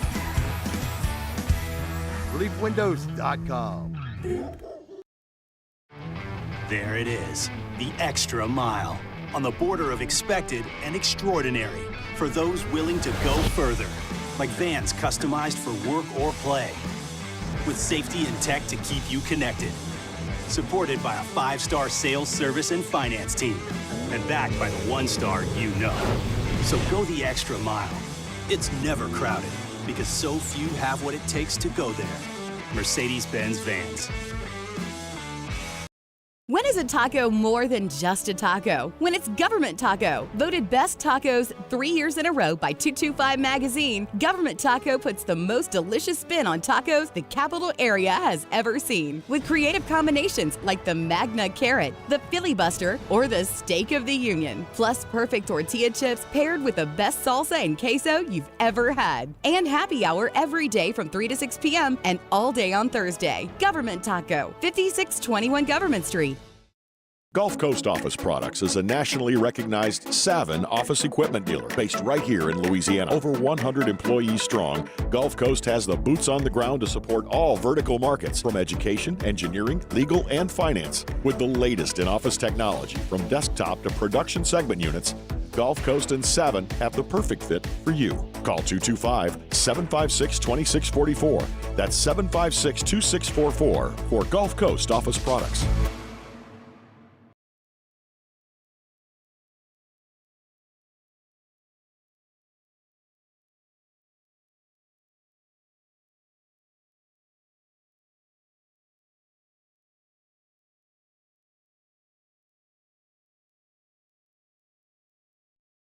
Hey, 929-8944. That's Rebel Heating and Air, 929-8944. Or go to rebelheatingandair.com. At Lewis Mechanical, no plumbing job's too big or too small, and we have the best technicians around. Lewis Mechanical specializes in both commercial and residential plumbing repairs. Lewis Mechanical, keeping plumbing humming. Bayou Ford and Bayou Chrysler Dodge Jeep Ram. 5 brands on one lot. Shop BayouAutomotive.com. 104.5 ESPN Baton Rouge. 104.5 ESPN Baton Rouge. Join me for a Friday edition of the Hunt Palmer Show, presented by Cork's Cajun Fried Fish and Shrimp. The MLB draft is upon us. What's going to happen at the top, and how's LSU's signing class going to be affected? Hunt Palmer Show, 104.5 ESPN Baton Rouge.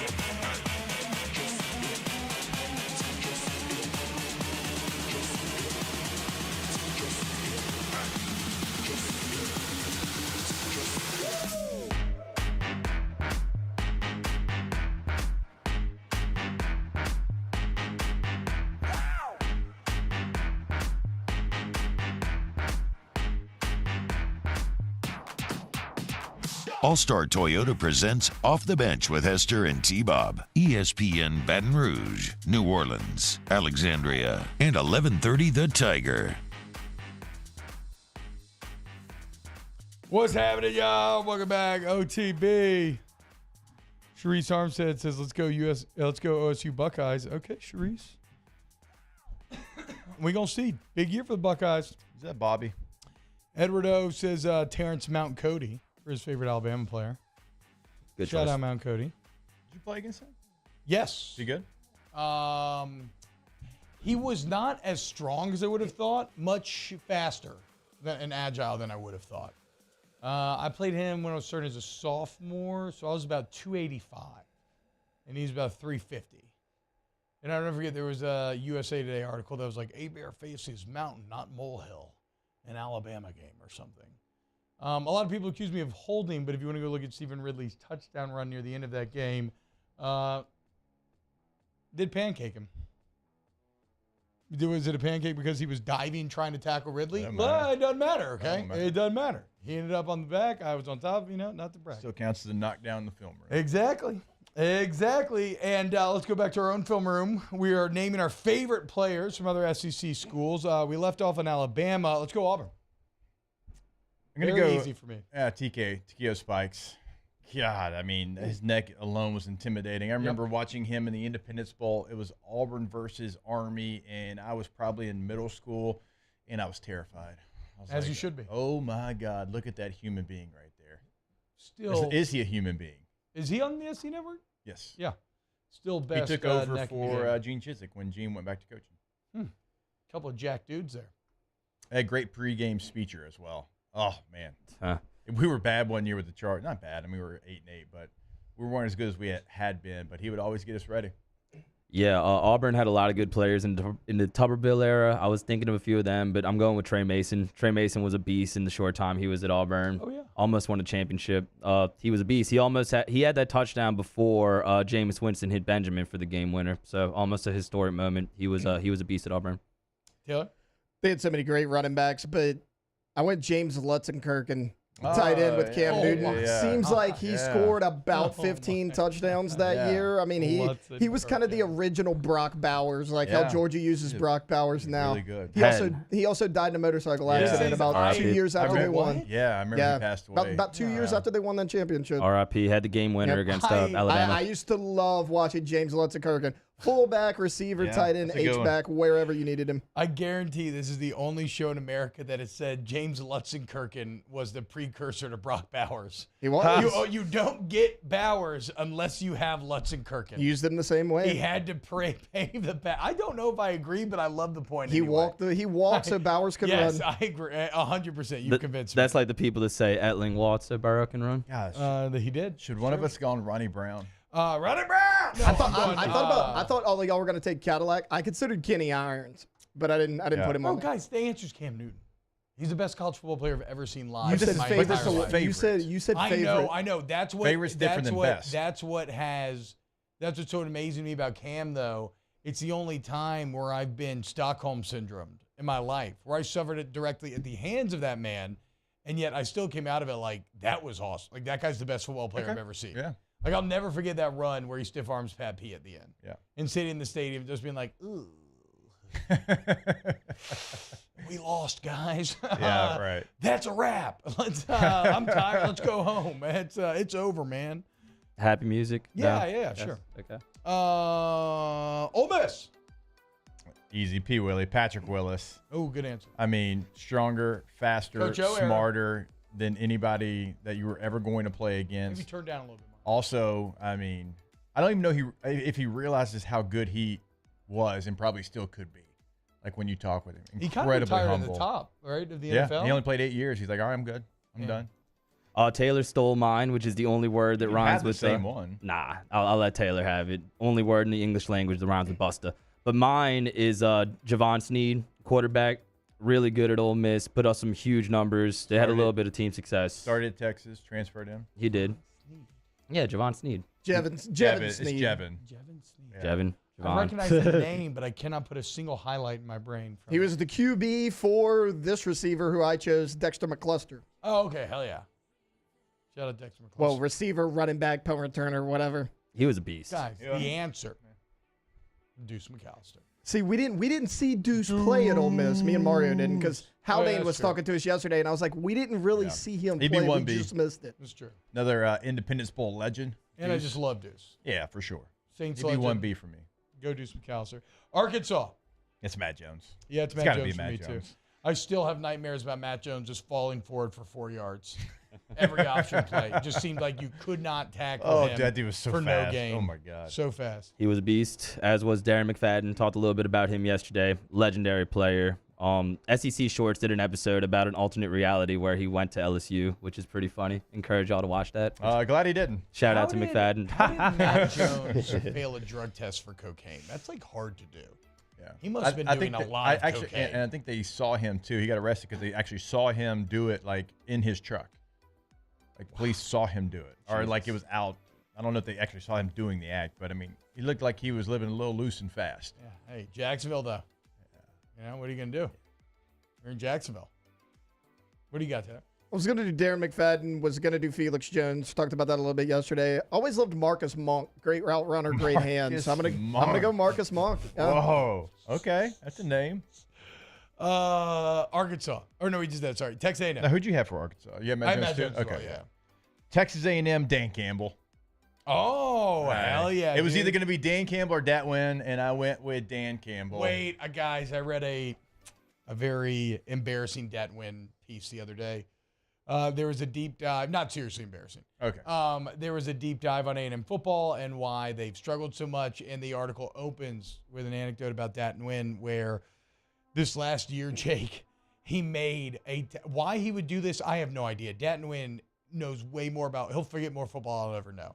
And yet, the A&M cult is so strong that he made a Texas A&M national championship flag, like 2022 national champions, before the season, and then he hung it the day before the App State? The App State game. It didn't even last 24 hours. He hung it the day before the App State game, and then they lose to App State. He said he was very embarrassed, and he immediately took it down. I may have to change my answer to Datwin now. Good cowboy, too. Yep, great in case cowboy. you guys were wondering. And I'm pretty sure, like, Dan Campbell's a cowboy, too. Yeah. Uber successful businessman. I think he owns like a ton of Chick-fil-A's or something. Good player. So like everybody else in A&M, he's cultish, has a ton of money, but still no championship. Mine's kind of random, but I like the Shazer Everett at Texas A&M, Louisiana native, hard hitter. I thought he was a good player. I'm not even sure I know who that is. I don't even know who that is. He was a DB that picked off Alabama to win when Johnny Manziel beat him in Tuscaloosa. Yes, good pull, Taylor. Good pull, dude. My answer, one of the receivers on that team, not Mike Evans. I thought somebody was going to take him. I went Ryan Swope. Oh, yeah. Great name, great player. Yeah. Forgot about Swopey. I'm going chalk, man. Johnny football. Yeah. Like I'd just be lying to myself if there was ever a Texas A&M football player that I enjoyed watching more than Johnny football. He was awesome. 0-2 against LSU. Yeah, for sure. That was awesome too. Kiki Mingo and company shutting him down. Mississippi State. Fred Smoot. Great name. Great player. Also played when Mississippi State.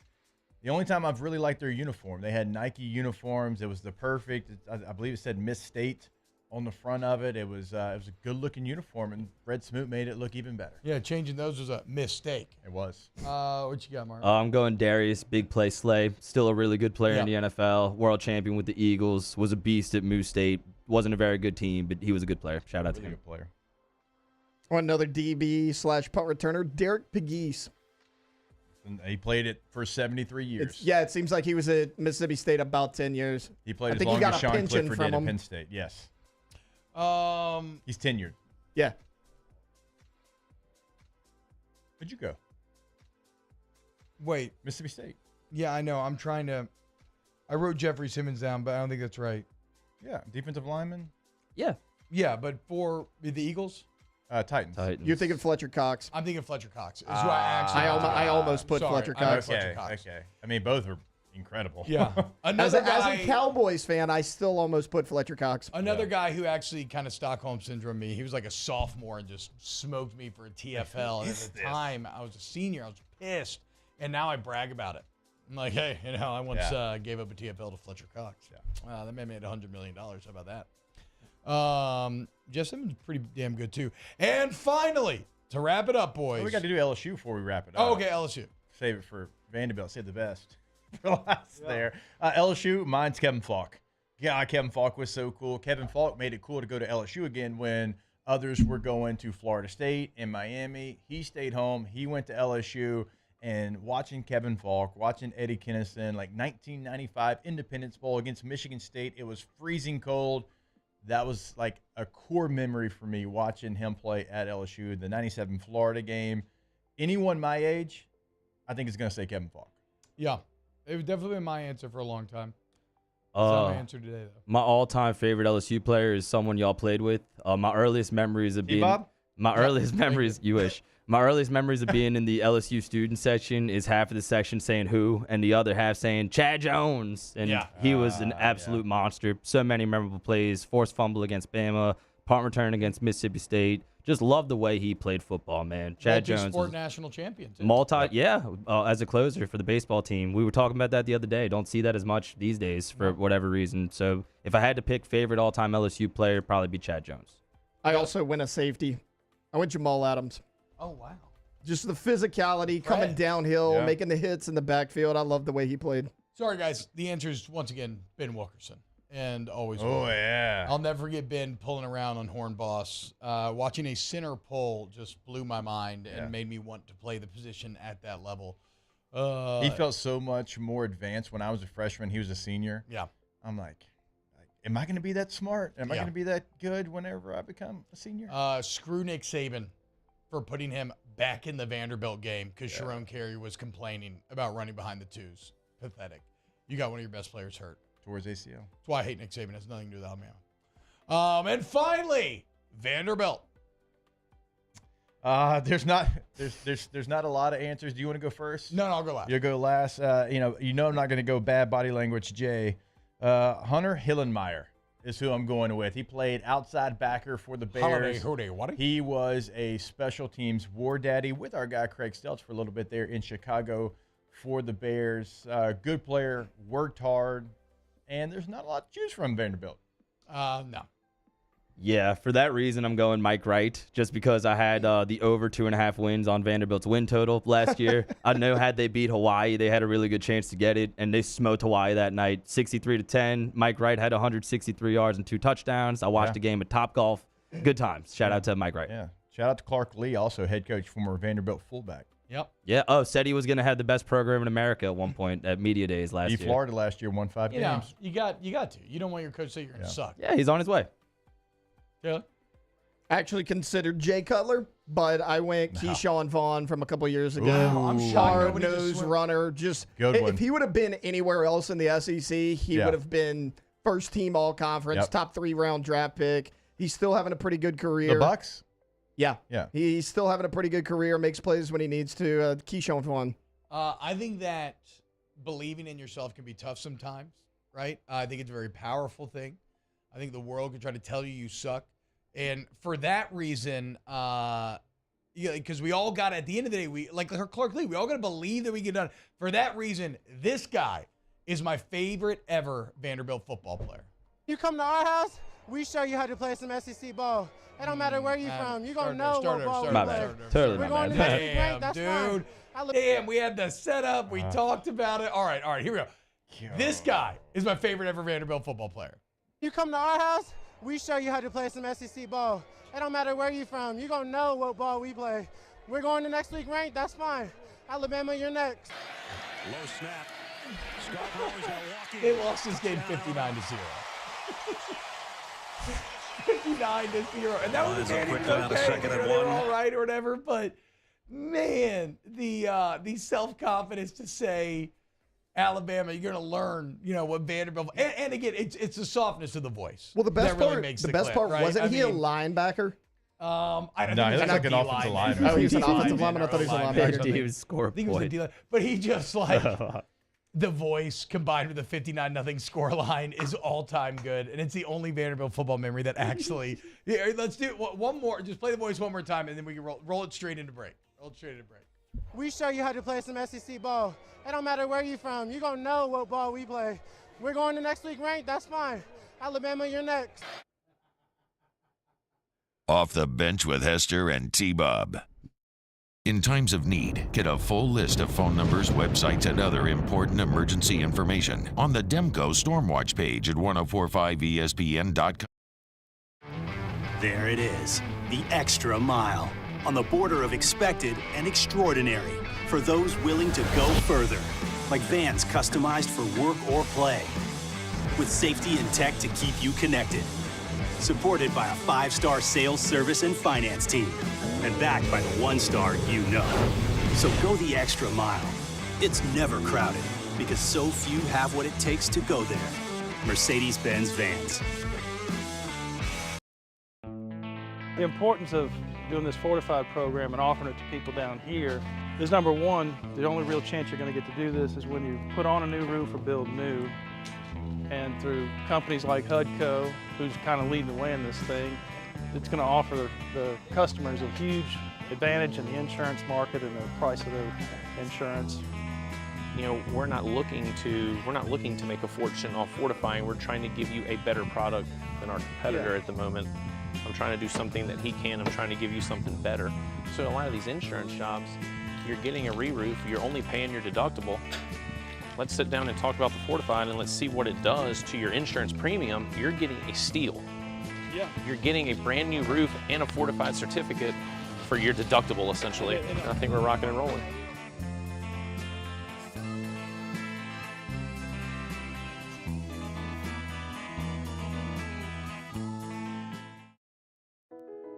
I've been doing business with Luba for 25 years.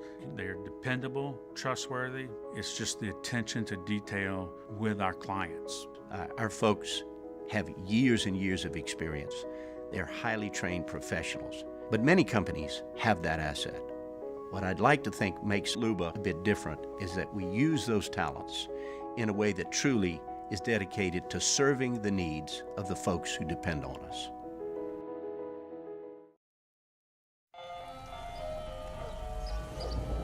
Hey there, little buddy. What's the matter? What's the matter? My windows, siding, and my door. That's what's the matter. Relief Windows can fix all that. I got you. Pop, pop. What's up? Oh my gosh, look! Curb appeal. That's a good-looking neighborhood. ReliefWindows.com. When is a taco more than just a taco? When it's Government Taco. Voted best tacos 3 years in a row by 225 Magazine, Government Taco puts the most delicious spin on tacos the capital area has ever seen. With creative combinations like the Magna Carrot, the Filibuster, or the Steak of the Union. Plus perfect tortilla chips paired with the best salsa and queso you've ever had. And happy hour every day from 3 to 6 p.m. and all day on Thursday. Government Taco, 5621 Government Street.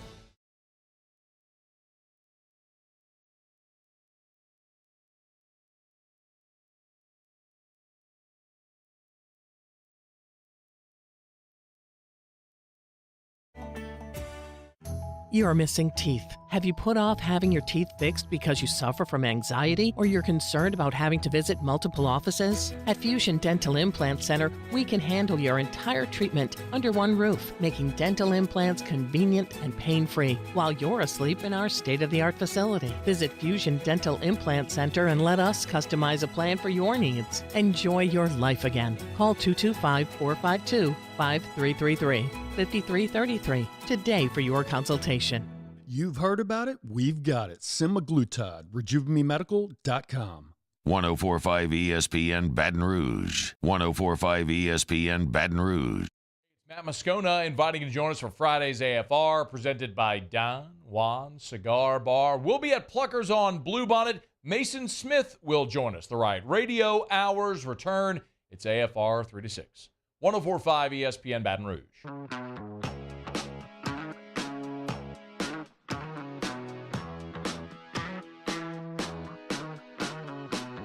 All-Star Toyota presents Off the Bench with Hester and T-Bob. ESPN Baton Rouge, New Orleans, Alexandria, and 1130 The Tiger.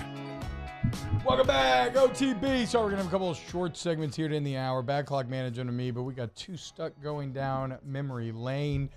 By the way, we're doing an HBO show tier list. On the list, we got Rome, Watchmen, Succession, True Blood, The Wire, Taxi Cab Confessions, Cat House, The Series, Real Sex, Sopranos, Entourage, Game of Thrones, Hard Knocks, House of Dragons, Veep, True Detective, Silicon Valley, Euphoria, Eastbound and Down, Righteous Gemstones, Barry, Oz, Curb, Boardwalk, 6 Feet Under, Chernobyl, Westworld, Deadwood, Big Little Lies, Girls, Flight of the Conchords, Band of Brothers, Big Love, Treme, The White Lotus, Last of Us, Sex and the City, and The Leftovers. Wow.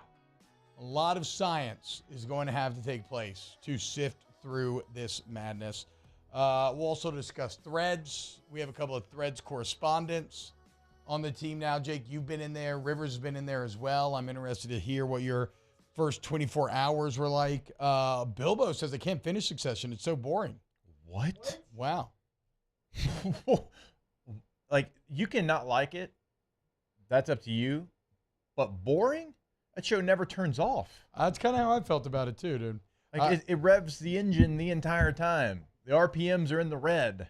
Eric Troes hits it on the nail on the head. He says that lineup is stacked. Yeah, this is a tough one, boys. It's going to be tough. Somebody's going to be mad at us. Once again, if everything is good, D tier does not mean bad, right? It just means maybe the least good of the bunch. That is a side effect of this science, though, is that you will have to criticize things that you love. But, you know, it's a staircase, and only a few can stand at the top. Yeah, I'm shocked about that take by Bilbo. S tier is going to be tough. Mario, what are we, 58 days? So I'm not a big fan of the counting down the days of the season with like a jersey or whatever. We just kind of did like a rethinking thing. But you had some, but you did bring up Lionel Turner. Yeah. Here. Yeah. Probably the best 58 of all time, if anything, just because of what he did in the championship game. When I put that jersey countdown in the document, that was my first thought. Oh, so you put it in there. I thought Mario and they're gonna be like, I was like, they're gonna be like, oh, you just picked Lionel Turner because he's from Walker, but I was like, I can't think of anybody else better. I didn't even know he was from Walker. Walker High School graduate. I didn't know that either. I just think he needs some respect because you forget about him. And he had to take over for an All-American, and he was the national champion on he was a starting middle linebacker on a national championship team, and came up with, like you point out here in the document, with the dagger sack. Was he a 4-year starter or was it 3? I think it was 3. He started a lot of games at LSU. Yeah, and he had a great season as a senior. Although the team he was wasn't a role player. What y'all wrote here is role player as a redshirt freshman at LSU's 0-1 championship team. And then, so I guess after that became a starter, so it could have been a 3-year starter for sure. Yeah, but the championship moment definitely, like, great career, great 4 years, but I'll put that sack on Smith in 2003 in the same league as Ali Highsmith in 07, killing the Ohio State guy, and then Grant Delpit forced him to fumble in 19 against Clemson. Like, when that play happened, you knew LSU had a ring in the bag. Great feeling. Great feeling. Great feeling. Not a fan of jersey countdowns, though, huh? Maybe I'm wrong here. We need to vote on it. We need to vote on it if we're going to make it. I'll always have one ready. Whether or not y'all want to address it, I will always have one ready. We did a deal back in Hanging with Hester days where we started at 19. It was 19 days, and then we counted it down, and whatever day it was, we would have a jersey number on the show that day. Like we had a 19, we had an 18, 17, 16, worked all our, all the way down to 1. Yeah. And we had that person as a guest. I might be reading the room wrong. If we want to do that, I'm down. Let me know. I will say this, though. There was a lot of coming on the air hoping that you'd get a response from the jersey number. That's a lot of people. It's a lot of guests. It's tough to do the interview thing. I think I do probably like just a quick little trip down memory lane better, like thinking about Lionel Turner sacking Jason White. Yeah, the Heisman winner on 4th and 10 and giving you the ball back. We had under 2 minutes. Benny Brazil. We had Matt Mock. We had Stelz. True. Flynn. True. We had Michael Clayton. I'm trying to think some of the others. You have Corey Webster? Yeah, we had. I think we might have had C. Webb. Hell yeah. Yeah. Devery Henderson was another one we had. Oh, hell yeah. Yeah. Turn on the burners. 99 speed. Who do we have for 7? Back in NCAA 04. All right. Will we get back? DJ Chark, I think. Let's close out hour number 2. Off the Bench with Hester and T-Bob. Go to Riverlands Insurance, 225-206-1517, 225-206-1517. That's Thomas' email cell phone number. You call that number, you're going to get to work with the incredible father-daughter insurance combo. Thomas and Megan going to make sure that you save money. And I don't care what the insurance is. You got a kid driving now. You're a business owner. You got multiple vehicles you need to insure. You need some sort of business insurance or whatever. Your home insurance, whatever it is, y'all. It's a Louisiana company, and they understand the market better than anyone. They do the work for you. They do the shopping for you. They just put savings in front of your face. Be one of the many who hit us up and thank us for telling about Thomas. 225-206-1517. And you can thank us after you hit up Thomas anywhere in the state of Louisiana. So if you're listening to us in the future, 11:30 a.m., the Tiger up in North Louisiana, or if you're listening to us in Alexandria, New Orleans on ESPN, anywhere, Lafayette, Lake Chuck, we're not going to forget about you. Call Thomas today, 225-206-1517. Our listeners fire off their opinions on the jimsfirearms.net hotline at 499-1045. Keep listening for your next chance to shoot us your thoughts with the jimsfirearms.net hotline on 1045 ESPN Baton Rouge.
Charles Hanniger joins us for the Friday edition of Live at Lunch from Rufino's on Highland Road. Troy Macker from Bet Rivers. Bruce Marshall will be with us, and we're talking a little college football. Live at Lunch, 104.5 ESPN Baton Rouge.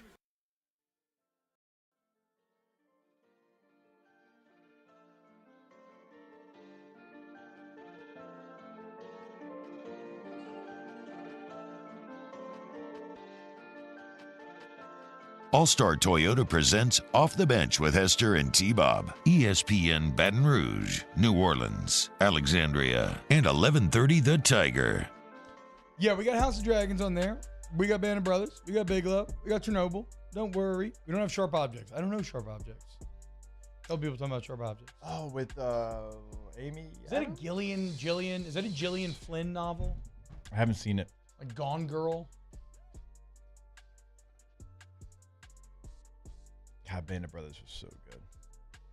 I think I remember reading the book Sharp Objects, thinking the twist wasn't that good. So I don't know how the TV show was. I read a book once. I'm reading a book right now. Green Eggs and Ham. I actually read Green Eggs Ham yesterday, and I think I brought more to it than anybody that's ever read the book before. You know what? I believe you. I was thinking, man, I should read this in front of kids. Yeah. Because I'm in the zone right now. Different voices, motivations, emotion. There's a depth to Green Eggs and Ham that isn't there if you just sit there and read the words. You got to live it, believe in it. God, I forget what. It's a book about a dog Christmas time, and my boys would only want me to read it to them if I did it in the most country accent ever. Hell yeah. And my throat would hurt by the time I got to the end of it. Olive the Other Reindeer? Is that It the might book have you're been. talking about? Yeah.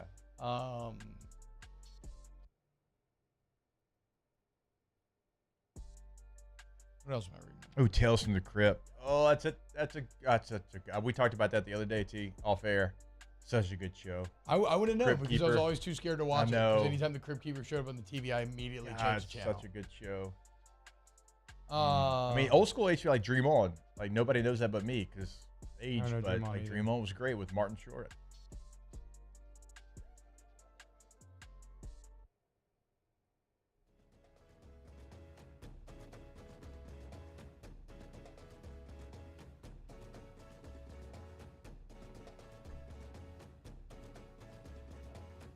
All right. Hour 3. Trying to get somewhere. Coming up next. Off the Bench with Hester and T-Bob.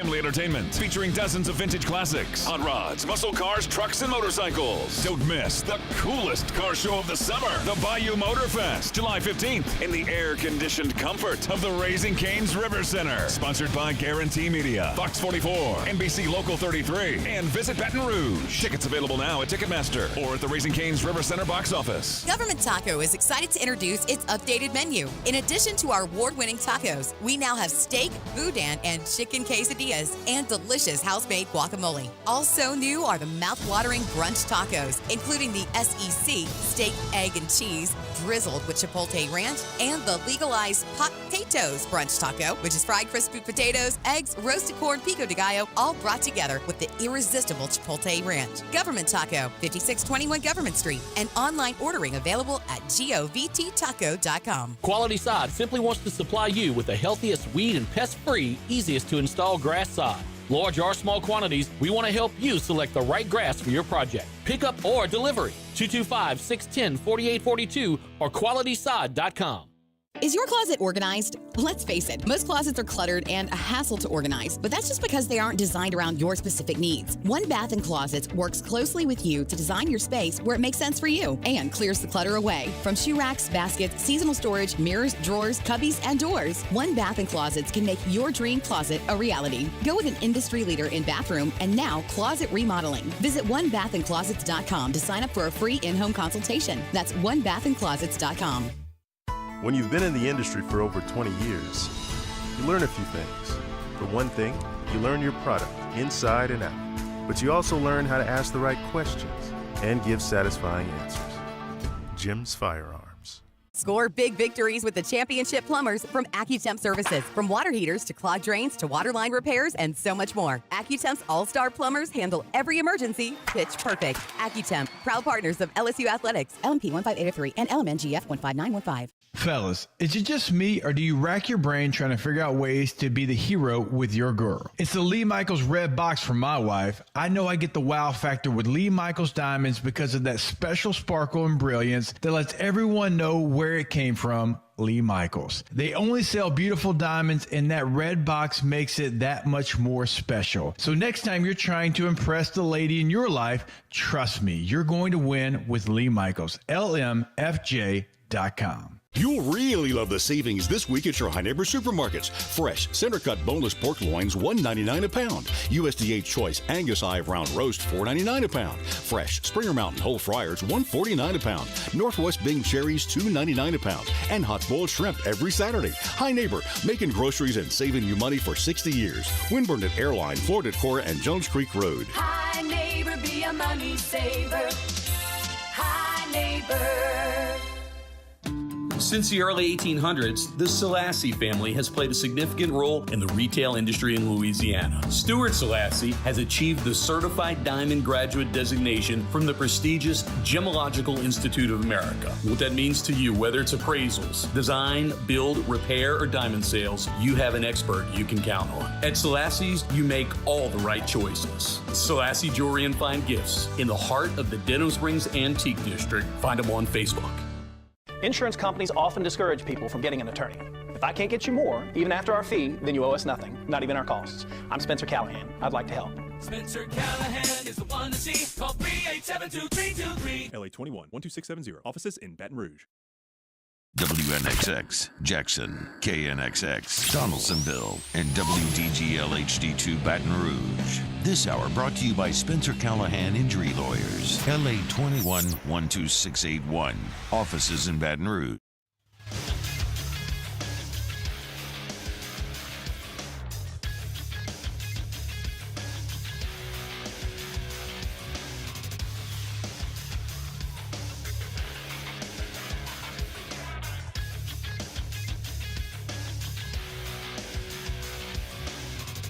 Good morning, everybody. It is 9 a.m. on Friday, July 7th. Shout out to my sister Mariana on her birthday. Coming up on OTBOT, it's the return of tier lists. We rank the best HBO shows.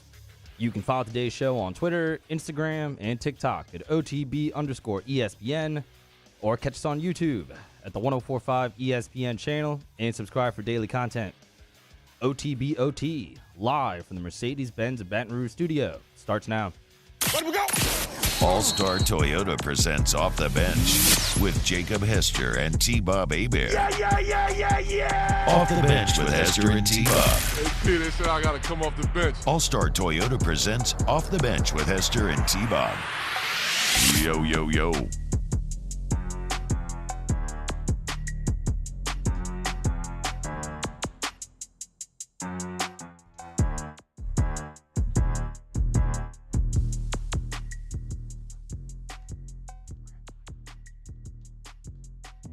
Yo, what's happening, y'all? Welcome back, OTB. Hour number 3. Look, if you want any serious talk or anything, I mean... Listen to Channel 84 later on today. Yeah, I was going to say, you already know. He said serious. Yeah, that makes sense. Walked into that. Shout out off campus. Yeah, thank you. I appreciate that. But, yeah, I'm done. We're done. So the next hour is going to be nonsense. We're about to bust out the champagne. Mario, you should heat up some of these tamales during the break. Maybe give yourself a little try. Yeah, me too. I kind of forgot they were there, but yeah. Great. A little couple brekkie tamales. Right. We're going to talk about threads, and we're going to do our HBO show tier list, which may be the hardest tier list that we've ever done in our entire lives. Okay, maybe as we kill time with Rivs getting up here, Jake, one final piece of actual sports news.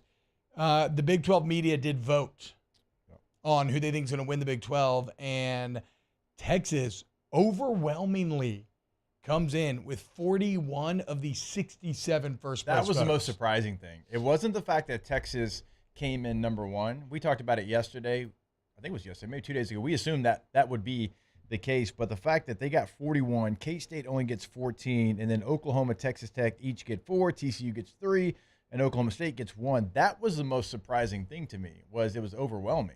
Yeah. And like Texas, I guess we just always assume that Texas has kind of been here before. It's been since 2009. And that was just a share of the preseason title odds. It wasn't even them outright. So it's been a while since they've been in this spot. Yeah, it's kind of crazy. I get it. Yeah. Sup, Rivs? But again, so 41. Kansas State getting 14. Second place. Yeah, I mean, defending champ. Yeah, and then Oklahoma and Texas Tech with just 4 votes apiece. And then your guy, Sonny Dykes, getting disrespected. Only 3 votes for the people that beat Michigan in a playoff game. That was surprising, too, is the fact that Texas Tech's kind of like the darling pick, T. Like, everyone's like, hey, if there's a team out of the Big 12 that surprises people, it's going to be Texas Tech. But TCU only getting 3 votes. I mean, they've done some big things in the transfer portal. Yeah, no love. I mean, they've gotten 3 Alabama players, Trey Sanders. They got JoJo Earl. They get Jack Besh from LSU. They've gotten a starter from Florida.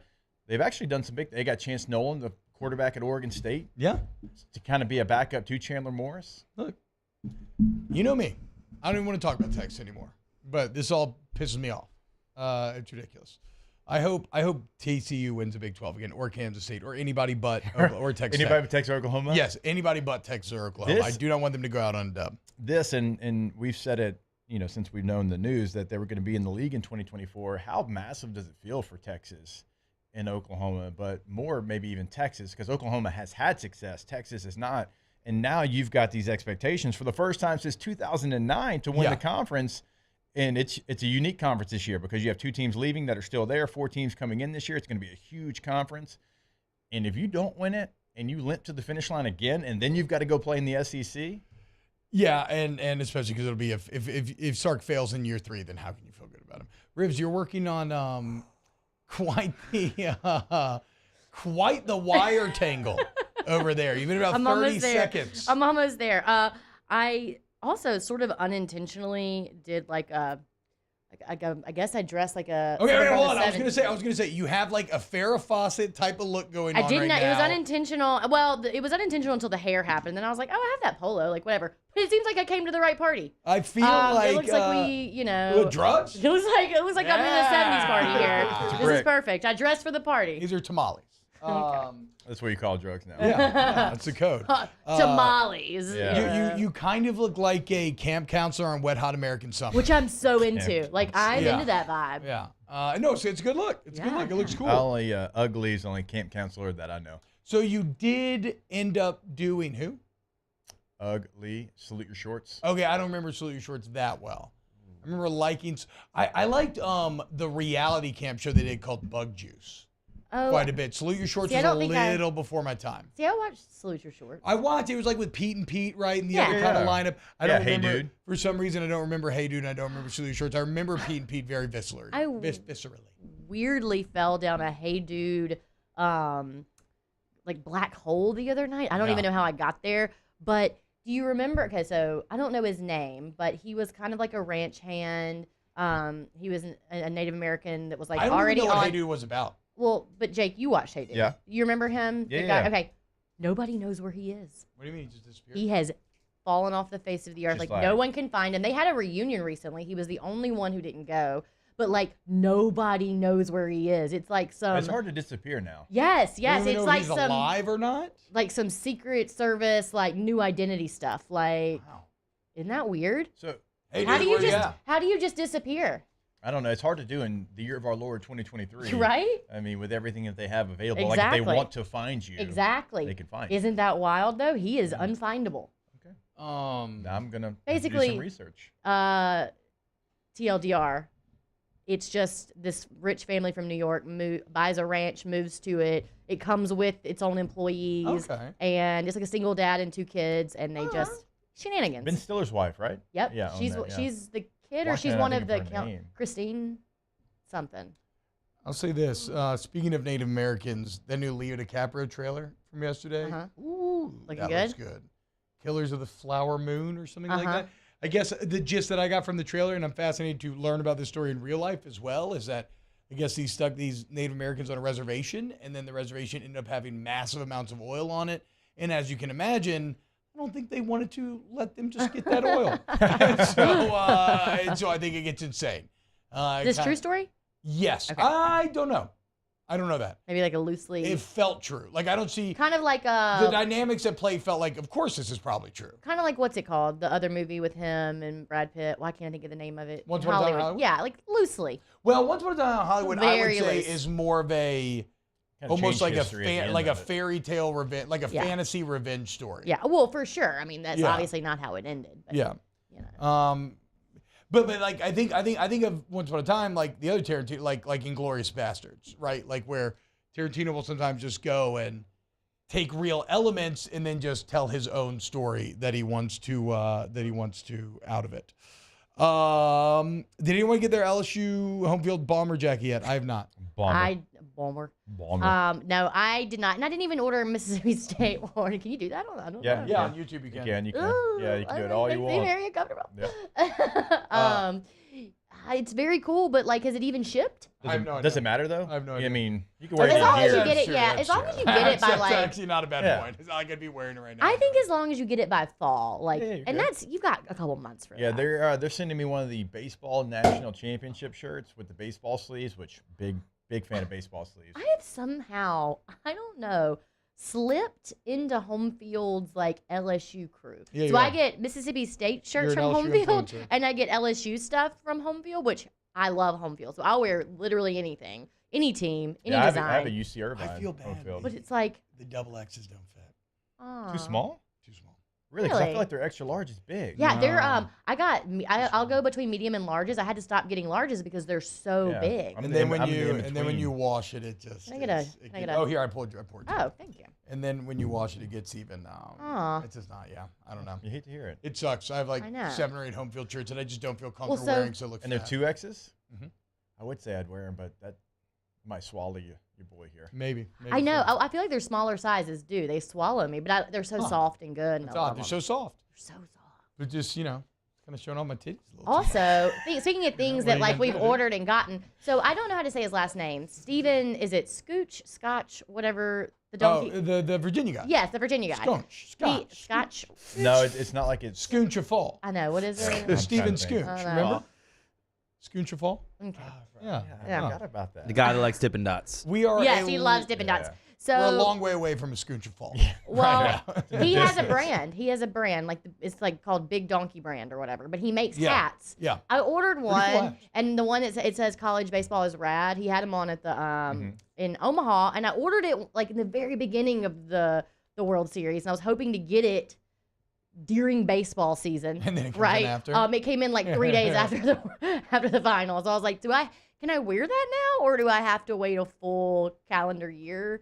Like until baseball season? I'm gonna say in this city you can wear anything college baseball That's for at probably least true. the next That's probably 365 true. days. That's I probably would true. also say that shout out the Travinsky family for whatever t-shirt company they use because I got my shirt perfect time. Oh, that's great. And I wore it like throughout the and throughout the week. It's an evergreen hat. Like it just says college baseball is rad, so I can wear it kind of whenever. But I was hoping to wear it during actual baseball season.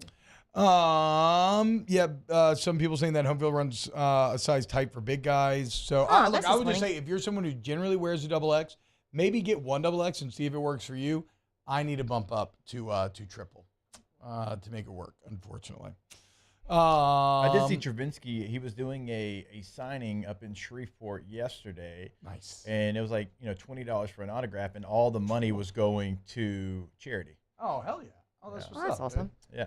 I was about to say, that's good. That's good. That's good. What were you about to say? That's good that it finished that way. Yeah. Because $20 for an autograph would have been kind of like, what's going on here, dude?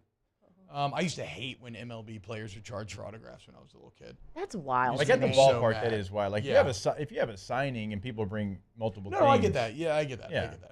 Everybody's gonna make money. I get that. But I'm talking about like there were players where, because I know you saw That MLB player doesn't need $20. Yeah, and there were for that. players like like MLB players that would make you give like $10 or $20 or whatever to sign something. Now, and also look, there's a difference between a little kid getting something signed and old creepy Binder SEC flipper. Media Day guy walking up with like 8 deflated footballs. Like, yeah, we all know what he's getting up to. Guys, how's Threads? How's Threads going? I have some thoughts. Do you have any thoughts? I mean, I have some. I kind ahead. of already How told. many? Who? What are their handles? I have some thoughts. What are their handles? Yeah, what are the handles? The thoughts. The thoughts. Okay. How about this? We'll go to break early, and on the other side, we'll start to explore Threads, and we'll do tier list after that at 9:30. Keep it locked right here on OTB. OTB, OT. All-Star Toyota Baton Rouge. All-Star Toyota of BatonRouge.com. Come be a part of the All-Star family. What are you two? I was just saying, like, I'm just going to shout it out instead of like Mario Mario in your ear. Like, I'm just going to yell it. Okay. He whispers when he tells us. You know, there's good team cohesion here, despite what it may look like. But there's better team cohesion at All-Star.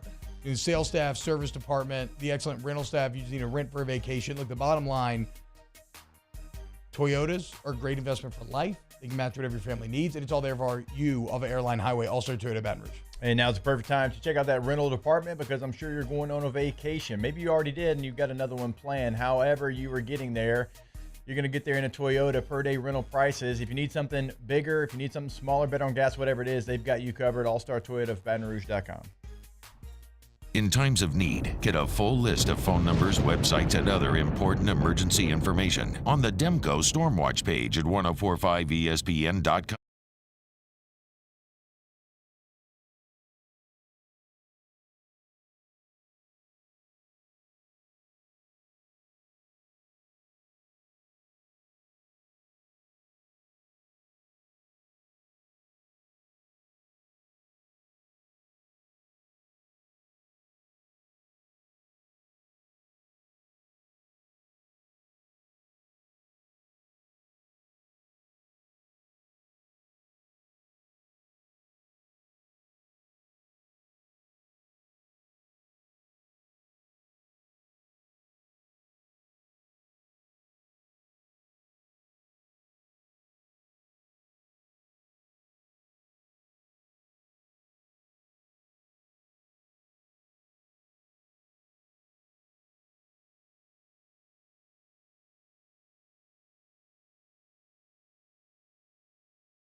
$2644. That's 756-2644 for Gulf Coast Office Products.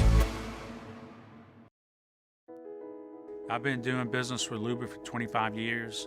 They're dependable, trustworthy. It's just the attention to detail with our clients. Join me for a Friday edition of the Hunt Palmer Show presented by Cork's Cajun Fried Fish and Shrimp. The MLB draft is upon us. What's going to happen at the top and how's LSU's signing class going to be affected? Hunt Palmer Show, 104.5 ESPN, Baton Rouge.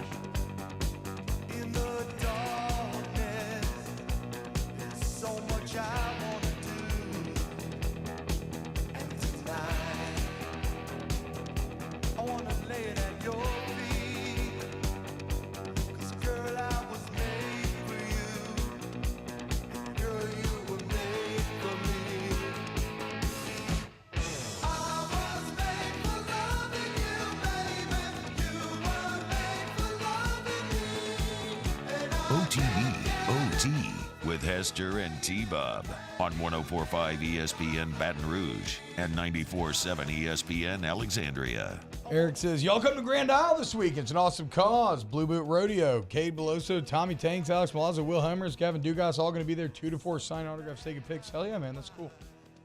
Shout out. Have fun. All right. So, in case you've missed it, Mark Zuckerberg trying to move in, not just content to fight Elon in the octagon, trying to fight Elon on the Twitter front, as Instagram has created new social media Threads, which is just supposed to be old Twitter, Though there are some key differences, which we'll get into. And, well, they're like what? Like, there's all kind of numbers, right? It's like the fastest to how many million users or whatever. Yeah, I don't know what they're at this And they point. obviously It was have a wild. built-in advantage because you can literally take your Instagram, make a threads, and be like, I want to follow all the same people that I follow on Instagram, right? Well, and it's like in right. the same ecosystem. So compared to like Mastodon or, I don't know, like what are other ones? Like Rumble, Blue Sky, Truth, like whatever. I haven't downloaded any of the other ones, No, so I neither don't have even know how they like. No, function, because that's maybe Threads' biggest advantage is it is another app, but it kind of doesn't feel like one. Right. Because you're in the same ecosystem. That's what people are like, I don't want to download another app. But the thing is I think that's the biggest advantage that Threads has is that when you download the app, you do have to get a new app. But once you get there, and you don't have to do this, but they give you the option. They're like, hey, we see you have an Instagram. Yep. Do you want us just to transfer your profile, your bio, your photo, all of your followers, or like the people you're following, into Threads? And so like, I was like, yeah, sure. Like, that's great. So now I have all these people I follow. And then I just kind of went back through, shuffled through, and was like, I'm going to unfollow the people that maybe I don't want to follow on this type of platform. In a while, and you probably haven't looked at it in a while. Or even like brands that like I want to see their visual products, but I don't know if I necessarily want to see them like posting information. True. But it doesn't matter because you've probably noticed this, Jake. You just see everyone's posts. Like, it's not just who you follow. I figured that out, yeah. There's no timeline. It doesn't go from like, there's not a newest to oldest. It's just anytime someone posts. And the algorithm hasn't exactly figured us all out yet. So we're just getting anyone and everyone. And I am sure that is something they're going to address, because I think one of the developers came out and said, well, we did this because there are some people who are going to join Threads who either don't have Instagram or don't want to transfer all their followers over, and they want to kind of find people to follow. So I imagine that will be fixed which that's a good at some point. reason, but also they're doing it just because that leads to growth. You can fix some of it in your notifications as far as like what you see, but like Rivers was talking about, I follow a lot of like vacation and travel people on Instagram because I want to see the visuals of it. Well, I don't really care about what they're saying, what they're posting, and so like you do have to kind of go through that and figure it out. But I mean, that's I a have good point, enjoyed though. some of the other stuff. Like who we follow. So this is my biggest probably gripe with it, and this is not really their problem. It's really more of my problem. Yeah. The people we follow on Instagram are usually people who we want to see visuals. Like you are following vacation people. I follow a lot of fashion people. So what's happening is all these people are transferring over to Threads, and a lot of businesses, and some businesses have Twitters, but that's just not how you make a lot of money. Like businesses who are like, want you to like click on a post and buy something, those people are not usually on Twitter. That's just not. That's the entire Twitter problem. They have all the users in the world, but there's no way to monetize. So those people are on Instagram. So it's a lot of brand managers, influencers, people who want to make money off of you, and they need engagement. On Instagram, you need engagement. So then they've moved to this platform that is very similar to Twitter, and they don't understand that it's not the same. You don't need people to engage with every single post. Every post is a question. Like, Holden Mayo was making a joke last night. He's like, I get on here and every question's like, what's your favorite ice cream? Like, or it's like a list of here's my 5 favorite obscure things. It's like, no, we don't need to engage with everything. And then you have the group of people who are not on Twitter. They refuse to ever get on Twitter. And now they're on Threads and they're like, oh my God, this space is so great. I can just say whatever I want. It's stream of consciousness. Yeah, we've been doing that since 2008 on Twitter. What are we talking about? That is what all this has pointed out to me. It just really calls into stark focus how curated Instagram accounts have become. Yes. Right? Like you go on Twitter, you fire off whatever you want. Yeah. Like not even think twice. It's brain to mouth. Instagram. Brand marketers are not used to doing that. That's what I'm saying. Does this fit with my overall profile aesthetic? Is this a story? Is it a post? Do I need to do a reel? What time do I need to post? Like, you don't worry about on Twitter, you just in the mean post. Streets of Twitter. So you're sitting here like an old salty vet, just like smoking cigarettes, like these damn kids, dude. I know. They're like, they're like, people aren't gonna know who I am because they only see me on Instagram, and now I'm gonna be silly and goofy on Threads. What are we talking about? Just be regular. Be cool, everyone. Jake, what about you? I mean, I haven't maybe done it as deep of a dive as Rivers has. I've only like put out 3 things, but I just like that it's words. It's not a lot of pictures, not a lot of videos, and that's okay if that's something you enjoy. I enjoy it on other platforms, but this one I kind of want it to be like a conversation. Like, let me throw something out there, and if people want to reply, they can. But you can do that on Twitter, right? No, yeah, and you can. So I guess that's what I'm like. I want to kind of keep mine smaller too, right? If that makes sense. I guess this is something that I think will be really important for Threads in the next little bit. They just have to find their identity, right? Like, so obviously they don't want to be Twitter, okay? So then, who are you? What are you? Though, right? Yeah, Don't they want to be old Twitter? Kind of. I mean, I don't know. I don't know what their intention is. Chronological timeline, right? So. But it's like I think they need to figure out. What are we here for? What are people going to use us for? And maybe that's what it is, right? And if that's what they're going to use it for, then that's what they need to market themselves as. But right now, I just don't feel like it has an identity. Like, because you've got the old Twitter users, you've got the Instagram users who never did, and you've got people in the middle. And so nobody really knows what to do on there. There's a lot of people that are on Instagram that, like, they might even have a Twitter account. They don't pay attention to it. Right. Like, I'll give you, like, when I talk with, like, current LSU athletes, like, they kind of got a Twitter, but they don't really mess with it. It's all about Instagram. And so, like, this is going to be their first opportunity to kind of discover what Twitter is and what it was. Even then, one of the big hangups is, like, all my family is in the Instagram ecosystem. Right. The metaverse. And so, because of that, I can't feel as free popping off on Threads like I can on Twitter, right? But Threads doesn't feel like uncouth jokes, cursing, whatever. Like, you got to be a little more I feel Threads doesn't feel like that kind of place, though, right? And I don't know. You can speak to this too, but like that's the whole thing with Threads so far. Is everybody we're being we're being all kind to each other. We're being friends. We're asking questions. We're just having a conversation.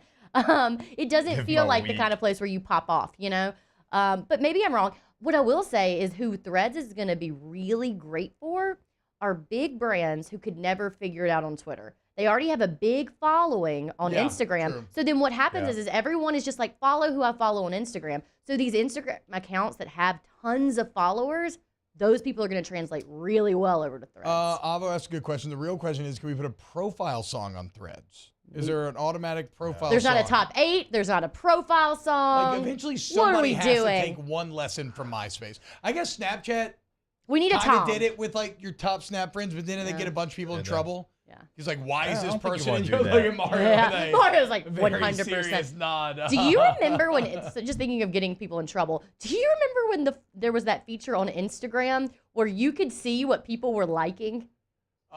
No. Yeah, no, you can't even look at your own likes. There used to be a thing at the bottom when you clicked on it. On Twitter you can. Yeah, I remember that. And so you would click on it, and whoever your friends, the people you're following, you could see whose photos they were liking. I always like people stuff like got in a lot of trouble over that, and I think Instagram was like, "Ooh, we gotta reel that back." I believe it. Is the same thing as the Snapchat thing. On Twitter, a lot of people don't know this, but if you like something, it is public. Yeah, I learned it. I mean, I always do the likes for public. I didn't know. I thought you had to dive in a like, so I was not aware that sometimes. Yeah, sometimes it's like, see, Bob Hebert has liked this. And they would post it on the timeline. Oh boy. Scott Dice says he met his wife on MySpace. How about that? Oh, that's cool. Boys, as our younger correspondents here on the show, how are we feeling about Threads? Are you going to squat up? No, I'm not joining Threads. I think it's dumb. Okay, hell yeah. I love a good open and shut case. I've just seen this before. I think Threads is going to fizzle out by end of September. But you can't delete it unless you delete your Instagram. So yeah, I've seen that too, which I hate. Smart.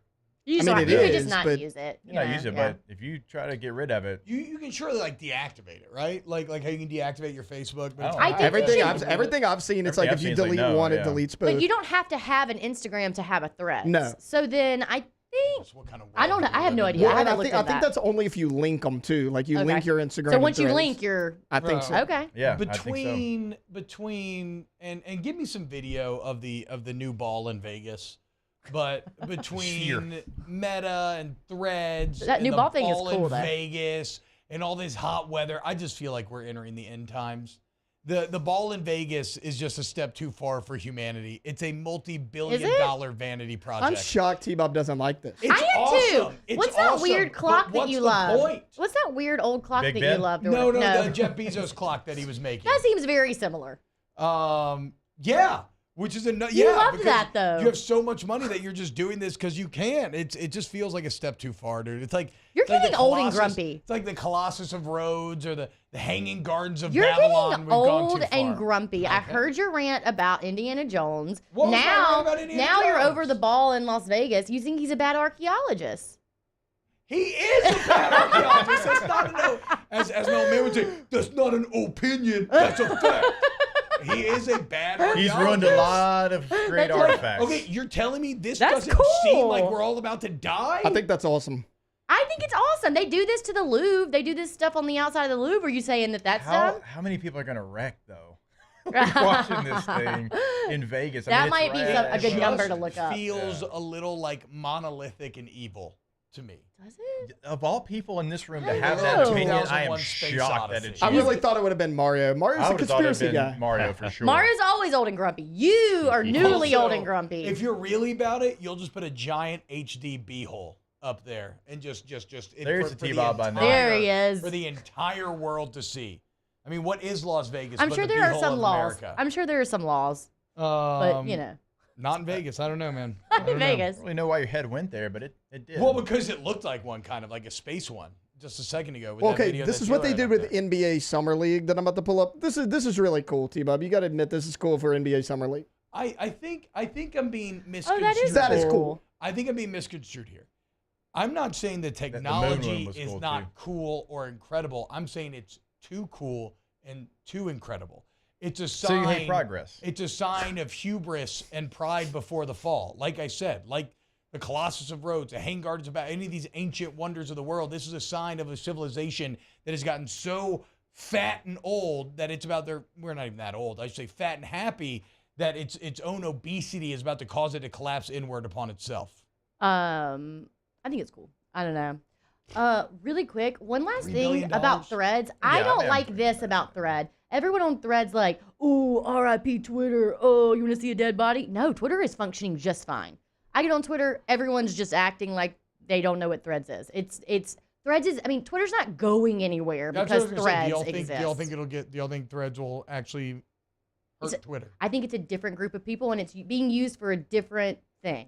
Yeah, I'm going to use it for different things, I think. Well, so the chronological thing, think about it this way. The chronological thing screws up live sports. You can't watch live sports on Threads because it's not chronological. Everyone's I know that was posts so are just stupid. like But everywhere. then again, it's like, but like you said, they probably don't want to be just politics and live sports. Yeah.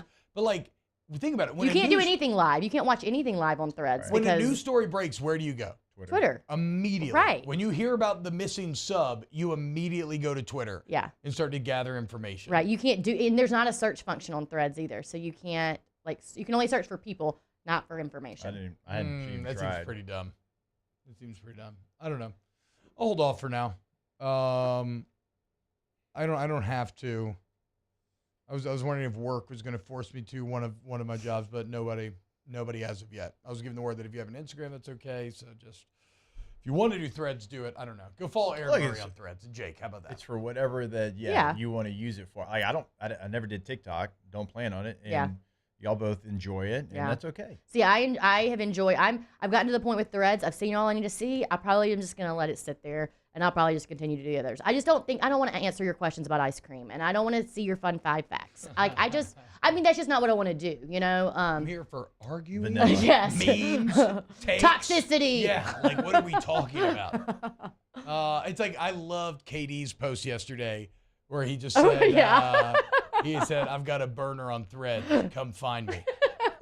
So you gotta find the account that is just vehemently defending Kevin Durant, and you will find him. God, I never expected to turn so much in a positive Kevin Durant direction.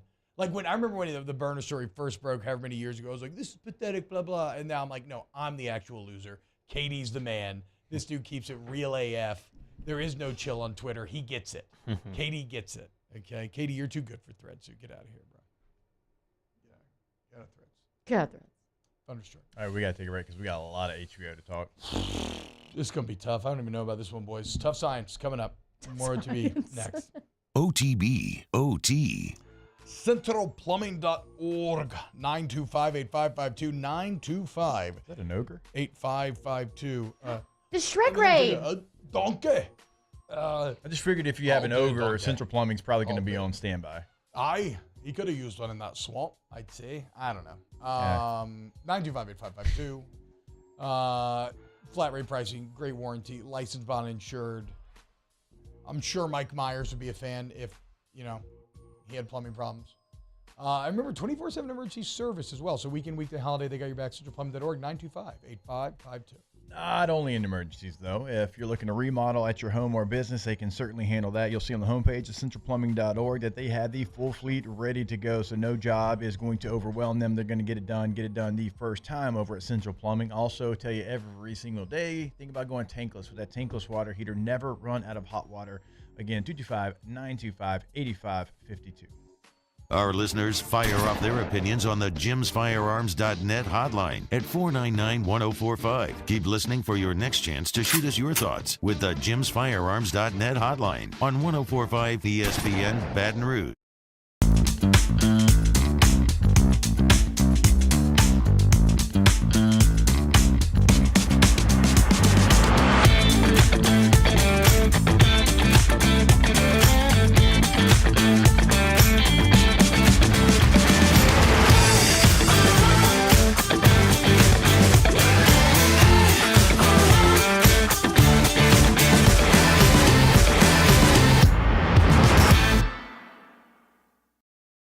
The Windsor Senior Living Community in Mandeville, Louisiana is a beautiful, vibrant apartment community geared toward seniors.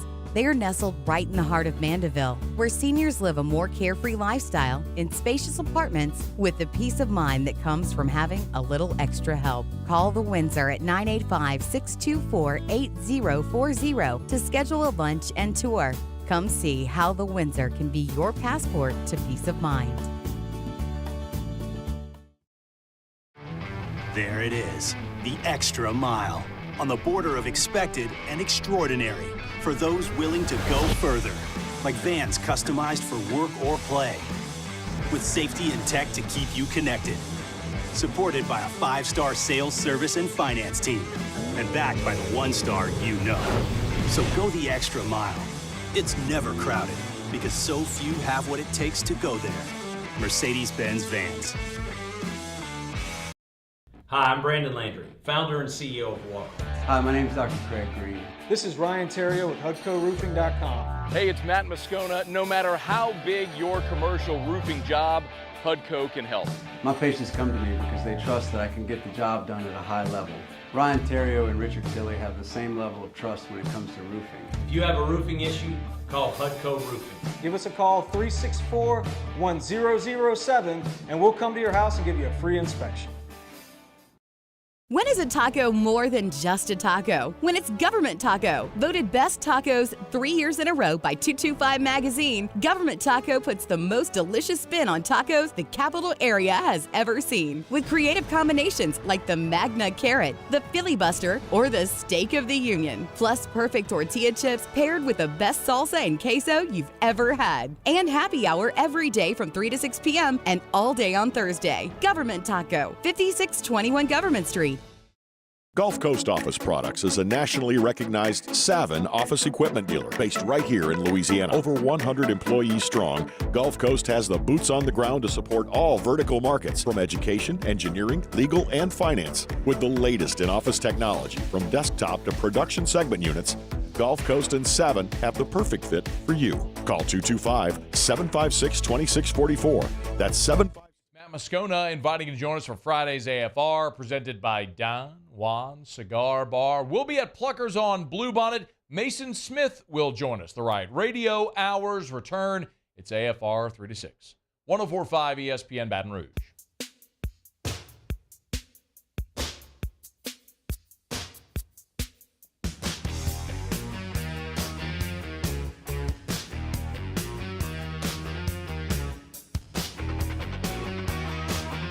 OTB OT with Hester and T-Bob on 104.5 ESPN Baton Rouge and 94.7 ESPN Alexandria. Yo, what's happening, y'all? Welcome back. All right. Everybody got their Bunsen burners ready? We haven't done this in a while. I know. Beakers out. Hey, look, baseball killed a dust month. it off. Dust it Baseball off. killed a month of content for us, so we didn't have to. But here it is. We didn't get to, you mean? Yeah, we didn't get to. HBO show tier list. Throw it on the back screen here, Taylor. Shout out Taylor, though. Yeah. Shout out. He's been working behind the scenes Or you here. can throw it There are on so many Done a HBO hell of a shows. job Yeah. doing this. Okay, off the bat here, we have The Wire, Sopranos, and Succession in S tier. Does I think anybody want that's- to add no. or take away? I think those three got to stay, right? I feel like the general public, yes, believes that those three are. Do we want the to go best. around the room like we typically do and give like what our S tier would be and go from so there? tough. Yeah. And to see if maybe those. I mean, is 'Cause- anyone's S tier not an S right now? I mean, I think Game of Okay. Thrones That's a maybe better goes Okay, up. Dal, are we counting like just quality of show or the impact it had on like helping It's HBO take everything. off? It says je ne sais Because look, quoi. I don't know if it's an S tier show, but True Blood was so big for HBO. See, Yes, a I good love show, True but Blood. S tier. Game- True but- Blood but was so Not Game big of S tier, for but Thrones- it's up there high for me. Yeah. Game of Thrones and True Blood both suffer from the same thing. They are S tier shows with like D tier. Well, for Game True of Thrones, Blood just specifically, went kind too of long. a D tier ending. And for True Blood, just 2 seasons that don't live up to the incredible nature Yeah, of the first. True Blood just went too long. I don't think we compare Game of Thrones and True Blood. When I say True Blood, I meant True Detective. I apologize. Oh, True I meant True Detective. Detective. I love like True Blood, though. Detective. I'm with you. True I'm- Detective Me season too, 1. same. Well, and that's what I'm saying. Same. Like, it may not be an S tier show, Yeah. but like the impact Well- it had, like everybody kind of dove into HBO I'm around gonna that be time. honest. Is like these- anyone's S tier not an S? I would have put Curb Your Enthusiasm. To Taylor's point, Definitely. this song from the show just lives on in like meme culture. I use it all the time. I hear it all the time when like unfortunate stuff happens to people. Comedy making the S. I mean, we do need a comedy up there. I'm not opposed to Curb being an Well, S. oh god, Veep is like one of my all-time favorite shows, and so is Curb Your Enthusiasm. But like Veep is just like a So little, choose. We can put Veep up which to is A. funny because it's the same. It's like Larry David and Julia Louis-Dreyfus, which Yeah, are the sure. same. So humor. if you had to choose one to be the S, which would be? Because you're kind of our Veep and Curb correspondent. I think overall Curb. I think over Bump like Curb up to We S. want to move it up. Yeah. if you're gonna pick a comedy here, I think Game of- Curb is. I mean, I know The Game only of problem Thrones. with Game of though. Thrones, guys, the ending. the ending was. And Okay. I loved it bad. until That's the true. last episode. That's true. Like Yeah. I even defended it until the last episode, but I've never. The further I get from it, the more absurd it all is. I'm the gonna- choices that We they gotta make. move Rome down, right? Whoa! I've never From seen A? Rome. From I'm out on A? that. Now. Hold on From now. A? You fight for Veep. I've I never will even fight heard for of it. Rome. Okay, I've which, never even which ones heard do of you think A. you're gonna fight for? Never the even heard hardest? of You never even Rome. heard of Titus Pulo? No, I've never heard of Rome. I'm gonna let y'all know. I'm It's gonna a fight for True Blood historically and accurate, Entourage. excellent I'm cool with those. depiction of Julius Caesar. But no, have you heard of it before? Have you seen it? Yes, Yes, you've I've seen seen Rome. it. Okay. Yeah, yeah. Have y'all just- seen or yes. heard of this show? Rome is Oh, one of I've the- heard of it. I've Haven't never seen heard it. of it until people. today. No, Rome is one of the original big H. It's like Oz. Right, It's like I hear Oz on you, this but if list. 3 of the 5 people have never heard of I've it. never heard of Why it. are you doing this? Why are you doing this right now? Look, No, I kind Fight of see what your you're saying ass. because, like, again, I've never even seen a good Game of show Thrones. can be good to you, but like not Yeah. A tier. Because, like, I've never seen Game of Thrones, but it's got to be at least A because it was so popular I and didn't so realize well what known. I didn't realize what was about to Rome happen. was uber popular. Rome was a societal I've never heard of it. phenomenon. Never heard of it. I've just I'm never heard of sorry it. that you're It's an a- uneducated. It's actually one of the little few Walker shows boy. I on don't know here what to that I've tell never you. heard of. Look, I enjoy the White Lotus. I really have, and Uh-huh. it's been great first 2 seasons. bump I down can't White have Lotus. it above Entourage. Okay, Rome my and thing A? was I can't have White Lotus. I kind of had this question when y'all told me to pull the shows, like a White Lotus, a Euphoria, like the things that are still going Vice on. Can we Principals. properly Yeah. rank Feel it them out. yet? Look, you got to feel. I know that you like a schedule. You like everything to be clearly defined. Science doesn't work that way. Okay. Sometimes you got to go with your gut feeling. I would like to move Veep to A at least, because I do think it's just. I'm fine with that. I know I'm there's a just huge Veep underneath culture. Curb. Yeah. I think Euphoria needs to be higher than D. I've only seen 1 season of the show. I want to see 2 and 3, but that's a very popular show, and I think it's pretty compelling, at least based on what I've seen. Can't be D. I'd be cool moving White Lotus down. Down to B. Yeah. Yeah. Because it's a good show. Good show. I enjoyed watching it. That feels better. Is this? Oof. This is gonna know. hurt me. Okay, is Boardwalk Empire? Now? I don't think it's A. I It's loved Boardwalk So that's what I'm Empire. saying. I watched the first couple seasons of everything. It was very Good good. Then I show. never watched it again. I feel the same about that show as I do about the White Lotus. Like it was good to watch. It was a good show. I enjoyed watching it. There are just some shows on here that Band of Brothers, like it's got to go up too. I mean, y'all, So we have to Flip- separate Okay, them. how about this? I Flip know. Band of Brothers and Boardwalk. No, I mean, But then we still need to take something. No. Because Oh, yeah. more in the B than the A right now. Yeah. Okay. So Band of Brothers, Boardwalk Empire, flip them. Make Band I'm not A, going to be able to Boardwalk stay B. after the show today. We have newborn photos. Yeah. I think y'all pushed him back a little bit, though. Well, maybe we did. I just got the news. But B and C for Entourage and True Blood, that's my only. I can't leave this studio with those being. So you want Entourage in A? Okay, but then what do you have to take out of A? Sacrifice something. What do you have to take out of A? Maybe Eastbound and Down. Yeah, I was honestly. thinking that because We're moving that instead of Rome. I know. We Dude, love you're not Eastbound and Down, moving but like, how Rome, popular Rivers. was Eastbound and Down? I kind of with T-Bob. Like, we all love it, but And season 1's sure. awesome. Season 2's okay. Season 3's very good. I just like that let's you move it are down. not using logic here. No. 3 of 5 have never heard of that show. You are not respecting Rome enough here. You're just I'm not because I've respecting never heard of it. it. Okay, we'll watch it then. It's an all-time good show. But if I haven't even heard of it, does that deserve to be an A? At least There's I think only- to be an A, I feel like you have to at least have heard of the show. there's 4 shows I on here can't that I haven't heard of. Rome is one of them. I can't speak eloquently on the latest artist, which people are buying his paintings for hundreds of thousands of dollars. Does that devalue his paintings? I will back to you. No. Rome was really well done. In fact, A, it cost so much money to make. That's why I wasn't. Like, it cost so much to make that's why they didn't have another season. Well, they finished the story too. Right, but- I mean, Julius Caesar's I mean, story so has I'm saying they Wait, put how many seasons they better than it they is? put so much money There's like and 2 or 3 production seasons. into it. And if you're a Roman history fan, it is Okay. Do absolutely you think accurate. that Rome should be higher than True Blood? No. Yes. Jake? I don't personally know. T-Bob was about to have an absolute mental breakdown. Also, it's a good show, but Entourage should be higher than Veep. Don't agree there. Okay, time out. Everybody pump the brakes. This. Veep's really good though. We gotta. Veep is really Veep is one of my all-time favorite shows. It's my brother's We favorite got to go show. to commercial break real quick. And we're gonna keep hashing this out during commercial. It's obviously getting very intense. I hate that I gotta leave early. More You're gonna OTB just- coming up next. OTB, OT. Well, you better make some decisions during this commercial break. I know, Bo, I know. Okay? Hard choices. Mm-hmm. All-Star Toyota Baton Rouge, That's an All-Star easy Toyota choice. Baton Rouge.com. You're just lucky I didn't try to get Rome in the S tier.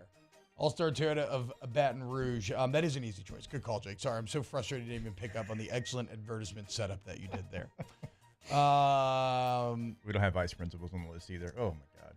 Yeah, I thought we had Gemstones and Eastbound fair. Down. This in supposed to there. be I was like, alive? that's a lot of It is right. for It is All-Star live. Toyota of Baton All-Star Rouge.com. Toyota of Baton Rouge.com.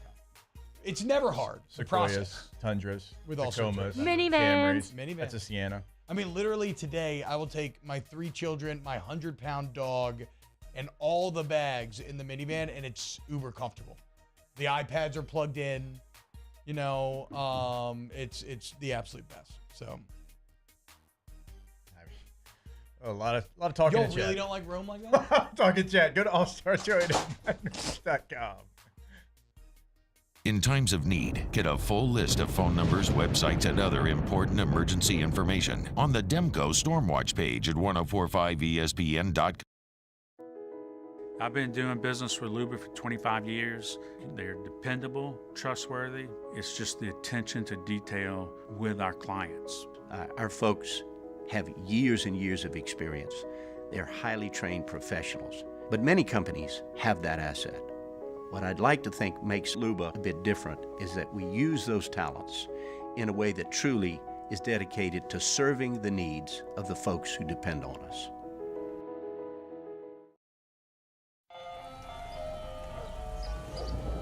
Hey there, little buddy. What's the matter? What's the matter? My windows, siding, and my door. That's what's the matter. Relief Windows can fix all of that. I got you. Pop, pop. What's up? Oh my gosh, look! Curb appeal. That's a good-looking neighborhood. ReliefWindows.com. The world's leaders in obesity research, obesity medicine, and obesity science are right here. We're doing something that no one's ever done or trying to answer a question that no one's ever asked before. Pennington is a real jewel when it comes to research. We are finding the solutions to the world's worst chronic disease, which is obesity. Louisiana needs Pennington Biomedical. There it is, the extra mile. on the border of expected and extraordinary for those willing to go further, like vans customized for work or play, with safety and tech to keep you connected. Supported by a 5-star sales, service, and finance team, and backed by the 1-star you know. So go the extra mile. It's never crowded, because so few have what it takes to go there. Mercedes-Benz Vans.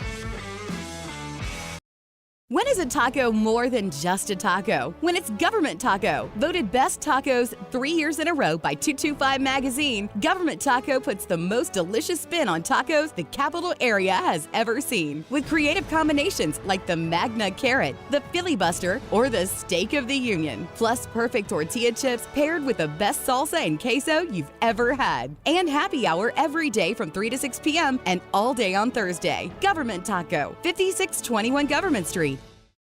Gulf Coast Office Products is a nationally recognized Savin office equipment dealer based right here in Louisiana. Over 100 employees strong, Gulf Coast has the boots on the ground to support all vertical markets, from education, engineering, legal, and finance. With the latest in office technology, from desktop to production segment units, Gulf Coast and Savin have the perfect fit for you.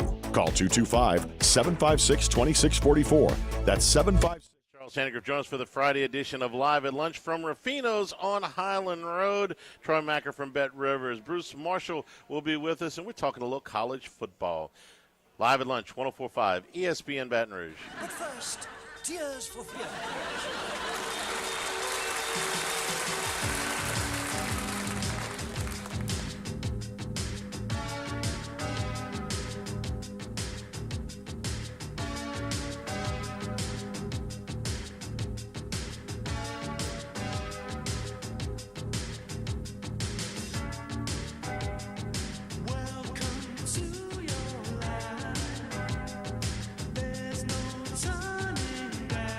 OTB OT with Hester and T-Bob on 104.5 ESPN Baton Rouge and 94.7 ESPN Alexandria.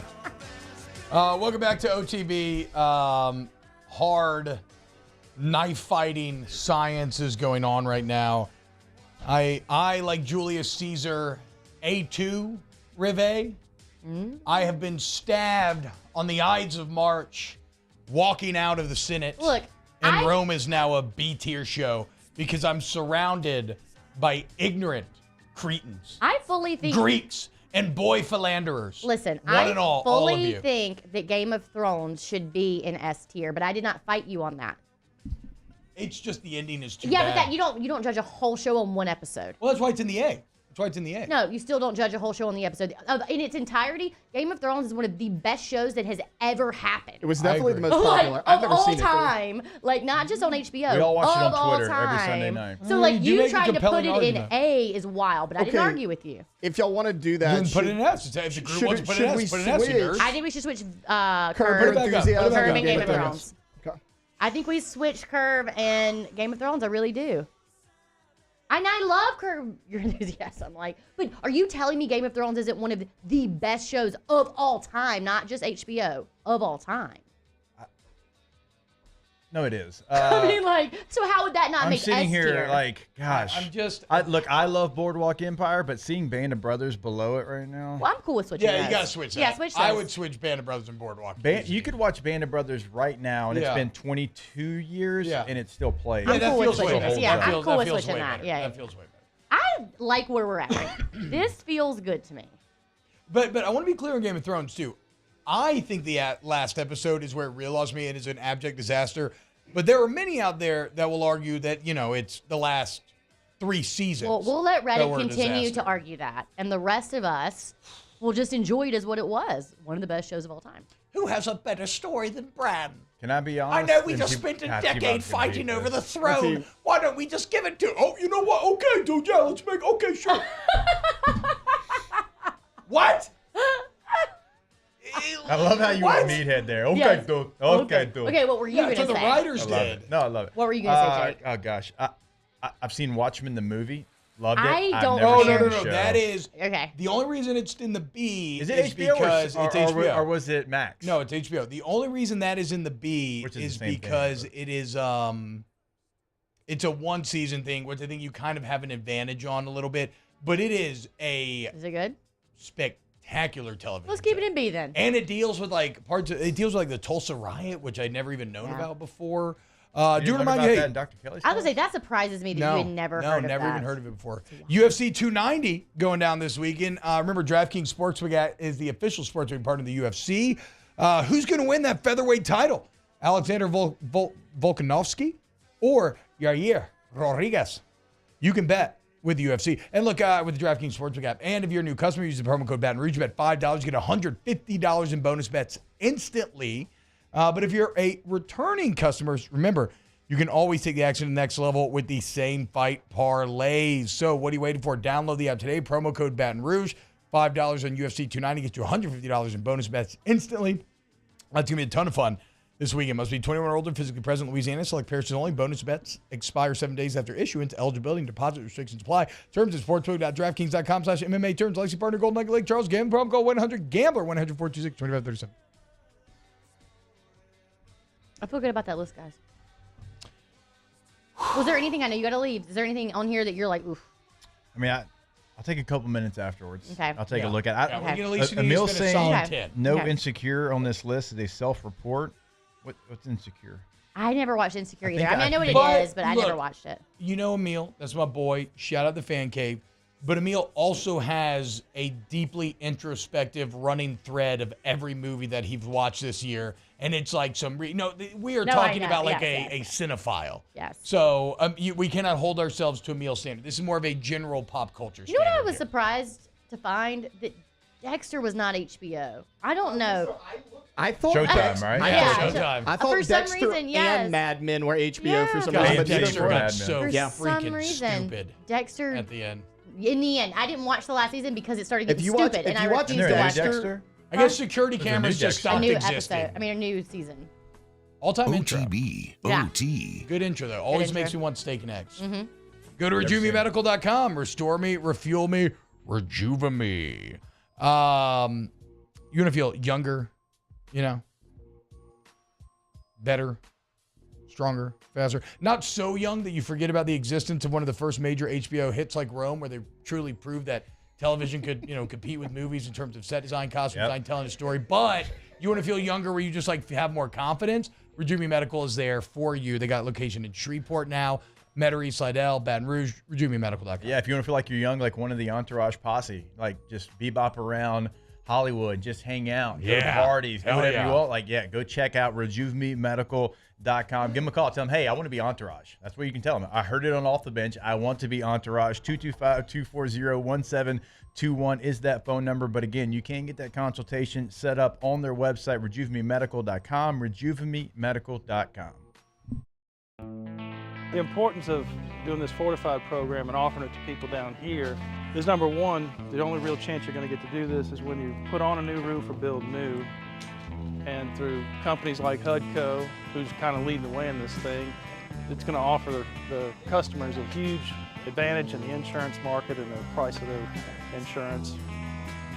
We're not looking to make a fortune off fortifying. We're trying to give you a better product than our competitor at the moment.